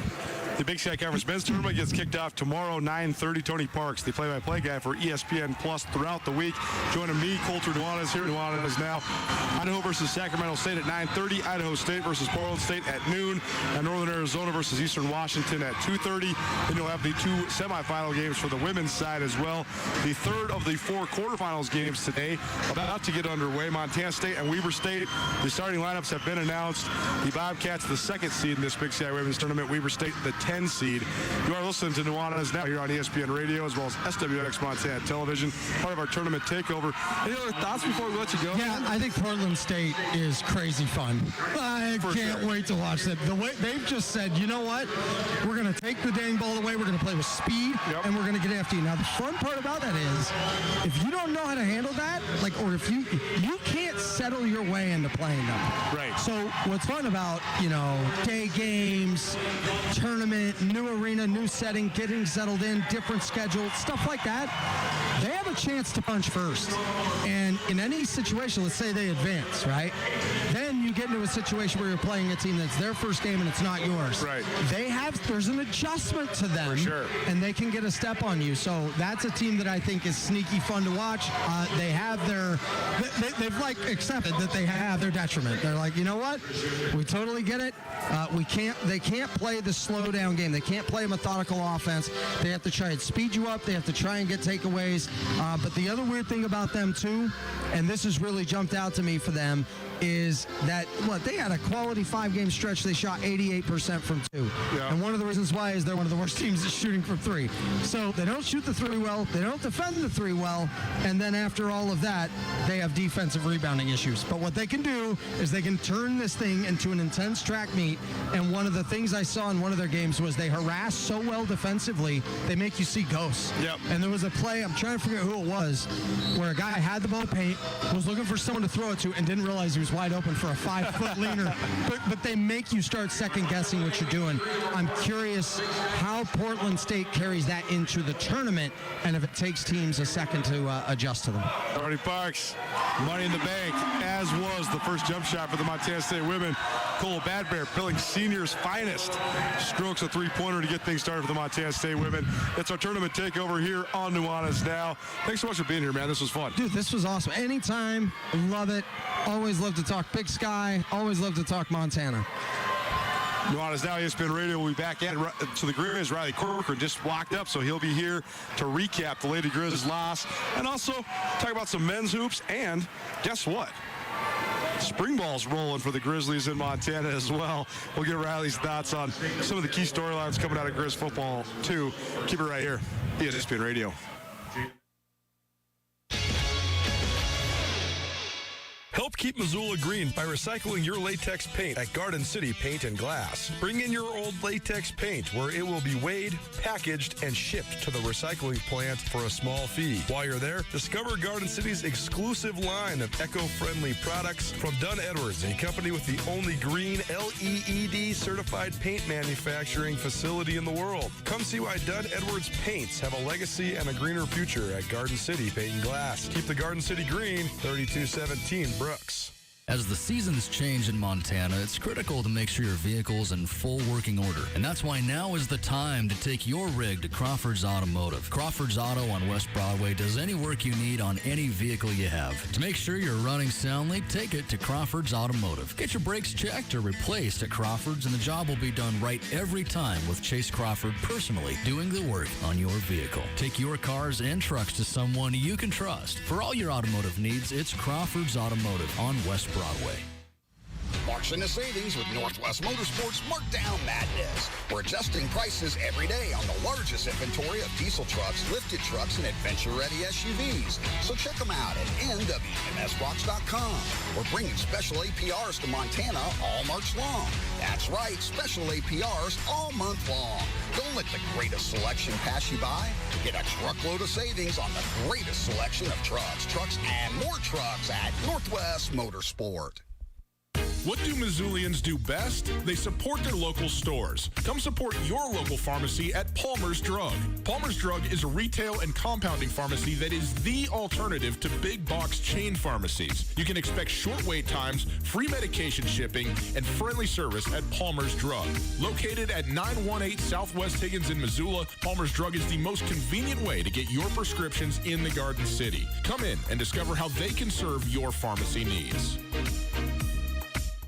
Back by popular demand, Zootown Sports Cards presents the Missoula Sports Card and Collectibles Show. Check out exceptionally rare and coveted cards and goods from more than 40 vendors from around the state and region. It's all going down at the Doubletree Hotel Saturday, April 2nd, 10 till 5. Admission for attendees is free. JSA authentication will be on site, so come check out the hottest in the memorabilia industry at the Missoula Sports Card and Collectibles Show at the Doubletree, April 2nd. Presented by Zootown Sports Cards of Missoula. Attention high school seniors and your parents, scholarship applications are available now at farmersebank.com. 10 $10,000 scholarships will be awarded this year. That's $100,000 to Montana high school grads. Review the qualifications and fill out an application today at farmersebank.com. Hurry, the deadline is March 15th. Farmers State Bank, your Montana bank since 1907. Member FDIC. ESPN Missoula Sports Center. The Big Sky Conference Tournament is officially underway in Boise, Idaho, and the all-conference basketball teams for the women and men have both been released. Hello, I am Jeff Safford. Monday began with the announcement of the all-Big Sky women's team. Sacramento State senior Liana Tillman led the league in scoring and assists, helping her earn league MVP and unanimous first-team all-conference honors. Tillman was joined on the first team by Montana's Carmen G. Feller and Montana State's Darian White. Other selections with Treasure State ties include Montana senior Sophia Stiles landing on the second team, and Montana State junior Cola Battier landing on the third team. White was also named Co-Defensive Player of the Year. On the men's side, Montana State junior center Jabril Bello earned Big Sky MVP honors. Bello, who was also named Defensive Player of the Year, was joined on the first team by senior Xavier Bishop. Bobcat sophomore Raekwon Battle earned top reserve honors with Montana senior Cameron Parker. Montana's Josh Bannon landed on the second team, while Grizz sophomore Robbie Beasley was an honorable mention. In the first day of action in the Big Sky Women's Tournament, Northern Colorado defeated Eastern Washington 64-45. Weber State upset Sac State 74-64, and Idaho drilled Portland State 75-52. UNC plays Idaho State, Weber plays Montana State, and Idaho plays Portland State in today's quarterfinals. For updates, tune in to Nuanez now. This ESPN Missoula Sports Center is brought to you by Selway Armory. Idaho plays Portland State in today's quarterfinals. For updates, tune in to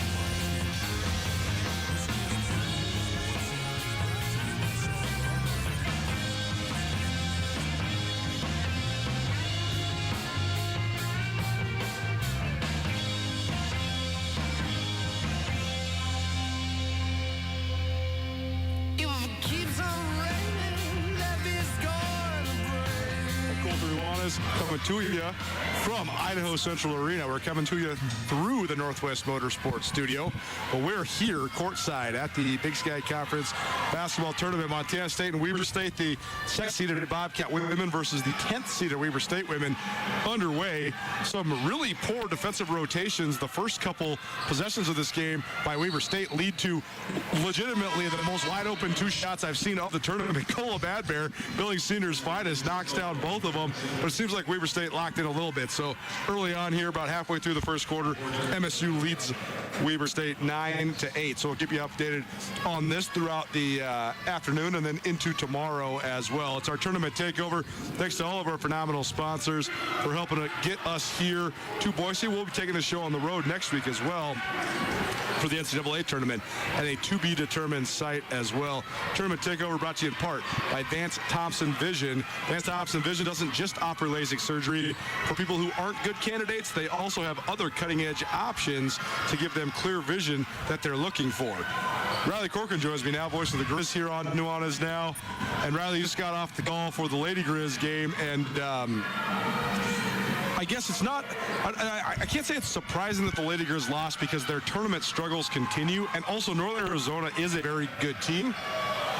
But the fact that it was a 75-57 result and then Montana sort of dwindled down the stretch, that part was a little surprising. I think down the stretch, we wanted to believe that Montana had sort of squelched some of its mental demons, and they showed that. It's hard to take away the performances they had their last home weekend when they had great wins over Southern Utah and Montana State. It's hard to take away the fact that they had what amounted to a play-in game at Sac State, and they won that game. So those are signs of incremental progress. Yet here we are, and the overwhelming storyline for the Montana Lady Grizz remains the shadow that looms from the success that existed for longer than you and I have even been alive. So just take us through this one from your seat. You were sitting there courtside.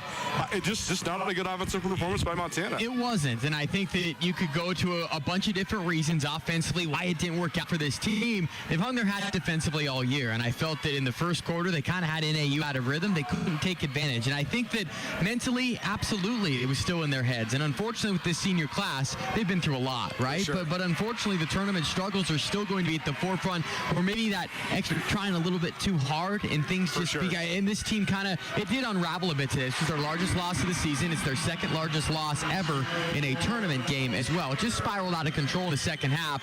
And I think that we all need to have perspective on this a little bit. Did the Lady Grizz start the Brian Holsinger era in the right way? They won 19 games. They had some good success, but it's not all going to come at once, right? What this class can at least say they did was overcome the Bobcat hurdle. They beat Montana State, but then after that, and this is not excuse, whatever, did they run out of gas because of the crazy schedule? They've been on the road a week, whatever. All of those come into play. They were just out of sorts all game long. They didn't have any three-point threat. Carmen Gfeller was being double-teamed. Sophia Stiles tried to do it all, 20 shot attempts, but Colter, the number one stats, turnovers. You turn the ball over 22 times. They had more turnovers than made shots today. You're not going to win any game, let alone a tournament game, in that atmosphere and setting. Well, you know you're going to get production, whether it's efficient or not efficient. You're going to get production from Sophia Stiles because she has the ball in her hands so often and she plays so many minutes. She ends up with 21 points and 10 rebounds, but she struggled shooting the ball a little bit, 7 of 20 from the floor. You also know you're going to get some production from Carmen Gfeller and Abby Anderson. Those are Montana's big three. Anderson, her final game was Lady Grizz. She finishes with 9 points and 11 rebounds. And Gfeller, she had 14 points and 5 boards. But to me, that's what this tournament so often comes down to, is everybody else. And you look at the rest of the Lady Grizz, and, Nia Morris-Nelson had never played really substantial minutes in this tournament. No points. Haley Heward, true freshman in this tournament. No points. Kendall Killer, her first real minutes in this tournament. No points. Kylie Froelich, who's sort of carved out a role as a great reserve for this Lady Grizz team. No points. And, you don't need crazy point totals. You just need those to get you like 20 points total. But that's it. That's the deficit for the Lady Grizz. Well, and look on the other side of it. NAU had 2 players come off the bench, give them sparks, and 2 players in double-figure scoring in Mayo as well as Moran. 26 points there. I mean, you could break it down a variety of different reasons, but you're right. You need that whole team to be ready to go. You can't rely on 1 or 2 people this time of year. You might have standout performances. The Lady Grizz, and I think that unfortunately, Colter, and you saw it play out. Let's just be honest about this. The Sammy Fatkin in and out of the lineup was troublesome because she misses 9 games. You want to get her back. You know how capable she is. But the fact is this team learned to win without her. That's right. And not saying that she's the reason whatsoever, but then you throw her back in the fold, and you kind of have an identity crisis, and we saw that play out on the floor. Well, identity crisis, but also just from the tangible basketball element, just a pace crisis. Because when Fatkin was out, Sophia Stiles became the only ball handler for the Lady Grizz, and they started playing just Sophia Stiles' orchestrated offense. Fatkin came in like a ball of energy, but you could tell she was very rusty. But it made for this like sporadic change of pace, and I think it was really hard for everybody else to kind of get involved. I think so, and then the changing up of defense, giving a credit zone to man, plus to the Lady Grizz. So not only they're kind of looking in their own mirror, going, okay, what are we supposed to do here? Fatkin Stiles in the change of pace. Well, then NAU throws the wrinkle of playing man and zone and switching that up. And as you know, and I think this is what the Lady Grizz need to overcome. When you're in the tournament setting and it's win or go home and you're down in the second half, you feel like the world's caving in on you, and you're going to have somebody break through. For sure. And right now, just truthfully, they don't. They didn't have anybody break through. The Demons kind of came back a little bit in the second half. It just spiraled out of control. Give NAU credit, but yes, Montana was out of sorts this entire game, and Northern Arizona deserves it. I didn't think we'd be talking about a NAU Northern Colorado semifinal game, but Colter, that's what we have, and Weaver State's leading Montana State 16-9. We we kind of had a feeling this could be a wild tournament. It's kind of playing out here on quarterfinal Tuesday. Montana State is not scored in 4 minutes, and Weber State is on a 15-3 run to take, as Riley mentioned, a 16-9 lead. Riley Corcoran, voice of the Grizz, joining us here on Nuanez now. ESPN Radio, part of our tournament takeover. Thanks to all of our great sponsors for bringing us here. We're courtside Boise, Idaho at Idaho Central Arena. The third of 4 quarterfinals games for the Big Sky Conference playing out right here in front of us. And Riley, last thing for you on this note, and then we'll take a break and maybe talk a little fun storylines from spring football. And this thing on a positive note. Plus, we always love just talking football, period. There we go. Here. But this might sound like a loaded question, but I don't want it to be a loaded question. I just want it to be just the concrete analysis of this. The Lady Grizz have 5 seniors on their squad. It still remains to be seen who comes back, who doesn't. But if this was the final game for those 5 seniors, with a new head coach who's now not an interim guy, a guy who's going to be here, a guy who's going to try to build a program, I want to phrase this the right way. I want to ask you, is that a good thing that these young ladies are no longer part of the program? And I don't mean because it's their fault or anything like that. To me, I think that a fresh start with players that are recruited by this coaching staff is what the Lady Grizz needs so much. And again, you have to give all the credit in the world to Abby Anderson and Sophia Stiles and Sammy Fatkin for playing for 3 head coaches, going through so much tumult, the fact that there was so much drama interiorly in the program and all these different things. They deserve a lot of credit. And so I'm not saying that it has anything to do with them, but I just think the team has an opportunity now to actually have Brian Holsinger's stamp on it moving forward. I know exactly what you're trying to get at. It's a tough situation, right? Because you do want to give credit to these seniors. They have battled through it all. And I do think, Coulter, that their legacy can be, we were the team that could help transition from the old era to the new era. And they beat Montana State at home. Yeah. That is the highlight. For sure. But I do agree with you. I think that it's time for a fresh start, a fresh outlook to where, and I keep going back to this, but maybe the demons of the past are gone and you can have the fresh start moving forward. There's no doubt Coach Holsinger and this staff, they are very dedicated and committed to recruiting outside of the box for what these Lady Grizz have ever had. And I do think that we saw the new era begin this year, Coulter, but the true transition point is going to be this next offseason leading into the next season to where, yes, those seniors, give them a ton of credit and thanks for all they did. But yeah, it's probably time for the newer era for Lady Grizz basketball, no doubt. Big shot by KJ Lamardo to halt a Weber State run that had gotten to 17-3. Unbelievable spurt by the Wildcats, but the Montana State sophomore drills a 3. Weber State, though, still in control, 21-14 late in the first quarter here of this third of 4 quarterfinals games. Nuanez now, ESPN Radio. How about a little spring football from the basketball tournament? Back after this, keep it right here, 102.9 FM, ESPN Missoula.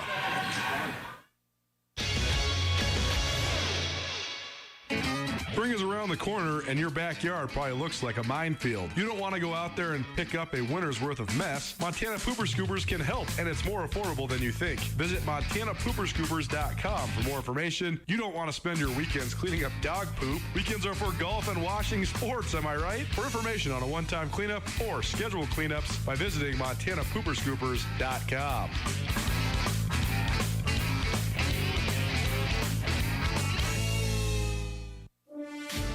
This is Brandon G. Fowler, consumer and construction lender with Stockman Bank. We are proud to be the statewide sponsor of the Montana High School Association's sportsmanship program.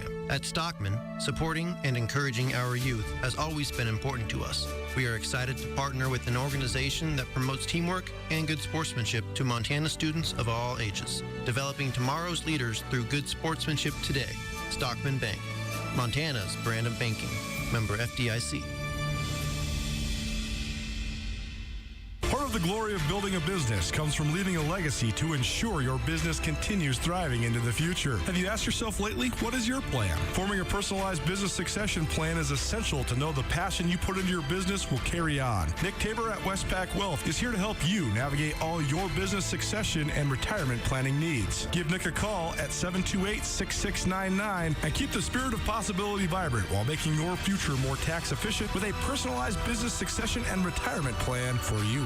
It's time to gear up for spring sports and adventure at Bob Ward's. Save now on new gear for soccer, baseball, softball, tennis, and more. Hit the links with new golf apparel, clubs, bags, and more. Everything you need for any spring sports is in stock now, with more arriving daily at Bob Ward's. Grab the latest styles from top brands in the athletic department. Get technology and style in the newest footwear from Brooks, Hoka, Under Armour, and all your favorite brands. Even our camping and water sports department are stocked with new gear. Gear up at Bob Ward's. Sports and outdoors, Montana style.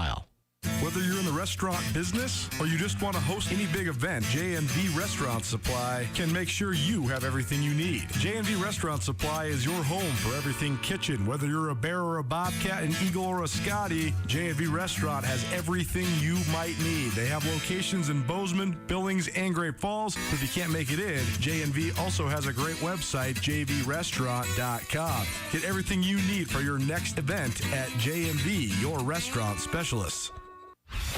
Jake Dubeck knows people, and because of his gift of getting to know anyone he crosses paths with, Jake Dubeck understands what makes Montana so great. The Montanans. Whether you're looking to buy or sell real estate in the Helena area, Jake Dubeck should be your first call. Any questions you might have, from the accelerating Montana real estate market to knowledge of the neighborhoods in and around the capital city, if you're in the Helena area, call Jake Dubeck at 406-465-5506. Jake, proud supporter of the Montana State Minute with Danny Sprinkle. It's Nuanez now on 102.9 ESPN Missoula. Watch the show statewide on SWX Montana Television.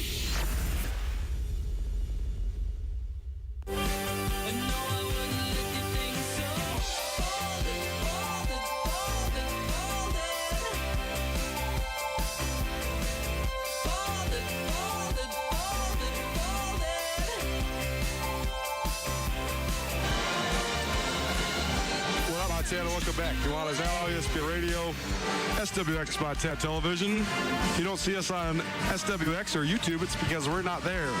We're here, Idaho Central Arena, downtown Boise, Idaho. Second quarter, in the midst, in the thick of the Big Sky Conference basketball tournaments. The women, the quarterfinals, the third of 4 games today taking place. Early in the second quarter, Montana State, the second seed, trailing Weber State 21-14. It's already been a day of upsets here at the Big Sky Tournament. Top-seeded Idaho State goes down to Northern Colorado, and it was pretty much a breeze by the Bears. They dominated that game. They used their zone defense to really take Idaho State out of it. And the Bengals, they did not look fresh. They did not look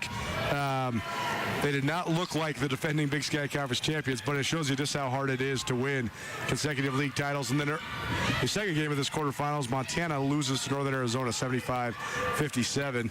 Visiting in the show today, you can always find it on Nuanez Now podcast, presented by Sportsbet Montana, as well as the Advocates. Thanks to all of our great sponsors for helping us make the trip here to Boise. We'll also be on the road next week for the NCAA tournament as well at a to-be-determined site. The guy who I kicked it with all NCAA tournament last year, Riley Corcoran, voice of the Grizz, joining me here on Nuanez Now. Hey, Riley, we only have about 3.5 minutes left, but Grizz spring football started last week. Did you have a chance to watch them, and what do you think of some of the key storylines here for Montana as they dive into spring football? I mean, I did. I watched 2 practices in between the basketball craziness towards the end of the season because there's just a buzz, man. There's a buzz about Grizzly football right now with what they have coming back. I think once the preseason ranking kind of solidifies, both of us anticipate them being in the top 5, and realistically, both Montana schools being in the top 5 all year long. It's going to be great. I'm not going to go to a deep dive with you yet because I'm going to be straight. I am very intrigued to watch the quarterback battle. I think that we have kind of a situation on our hands to when it was Gresh Jensen and Dalton Heat came in to potentially the same type of dynamic here where you have the mainstay and the young guy and Chris Brown and then Lucas Johnson. And early indication, Lucas Johnson's the real deal. I mean, he's a dual threat quarterback and somebody that he carries that leadership role. He's very mature, and I think that this team needs that. And I don't want to be the guy to break down his every move on the practice field, but I'm watching him meticulously, Coulter, and the early impressions are I really like what the senior quarterback can bring. Well, I really am interested in that element. I think from a football playing standpoint, he'll be just fine and could be very good. I think that the main factor here is that because we heard I talked to Jace Lewis about this, and he actually said this on the Grizz fan pod as well. He said, hey, when Dalton Snead came in here, Dalton Snead was Mr. Hoorah, rah-rah guy, and he was trying to be a leader, and at first the other guys were kind of like, I don't know, buddy. You know, we kind of got a thing going on here. We have some leaders. Montana's teams are usually, Bobby Houck's teams are usually led by the hitters. You know, like next year they're going to have some pretty well-established leaders like Patrick O'Connell and Robbie Houck and Alex Governor. So then how does a quarterback go about sort of galvanizing a team and having a leadership role? Because you kind of need the quarterback to have it, but it's harder to establish at a team like Montana than a lot of places. I really think that the Dalton City comparison is more than fair, but Dalton City was special in that regard, where I think Lucas Johnson is more going to be the quiet confidence guy, where he's going to earn the guys' respect through spring ball. And I don't think that you're really going to see it play out here the next 3 weeks. And I don't know when Coach Houck is going to make his decision. He might keep us all in suspense until fall camp starts in August, whatever it might be. But you're going to see a guy that's putting his head down right now and earning that trust quietly within the locker room walls. And then maybe by April 8th, when this team is on the show for real and playing the spring game, sure, maybe that's when you see it a little bit more. But the quiet confidence that I've seen is impressive. And storyline before, because I know we're running out of time, but how about Marcus Knight being back? I mean, remember him, Mr. All-American, sure, Mr. Touchdown Machine? He's back. And what does he do to the dynamic of this Grizzly offense that, let's be quite honest, they fluttered a bit this last season. If they were more consistent, we're maybe talking about a different result. So those are the top two. I know that as we do this throughout spring ball, we're going to go into deep dive with the O-lineman, which I think also is maybe an area of concern right now. And what this team has, you got three of the top defenders in the country coming back on defense. But to me, at the forefront, Lucas Johnson and the return of Marcus Snyder really taking the storylines. There's a lot of excitement and buzz for good reason for Grizzly football. Riley Corcoran, voice of the Grizz. You can find his calls all week long on the Grizzly Radio Network. You can also check out the Inside the Den podcast. I am a guest on the Inside the Den this week. You're the headliner. Hey, let's go. You're first today. Let's go. Big Sky Tournament from Boise, Idaho. Appreciate you. All of you guys being here with us. Our tournament takeover continues tomorrow. We'll be back then, 4 p.m. See you then. This has been Nuanez Now.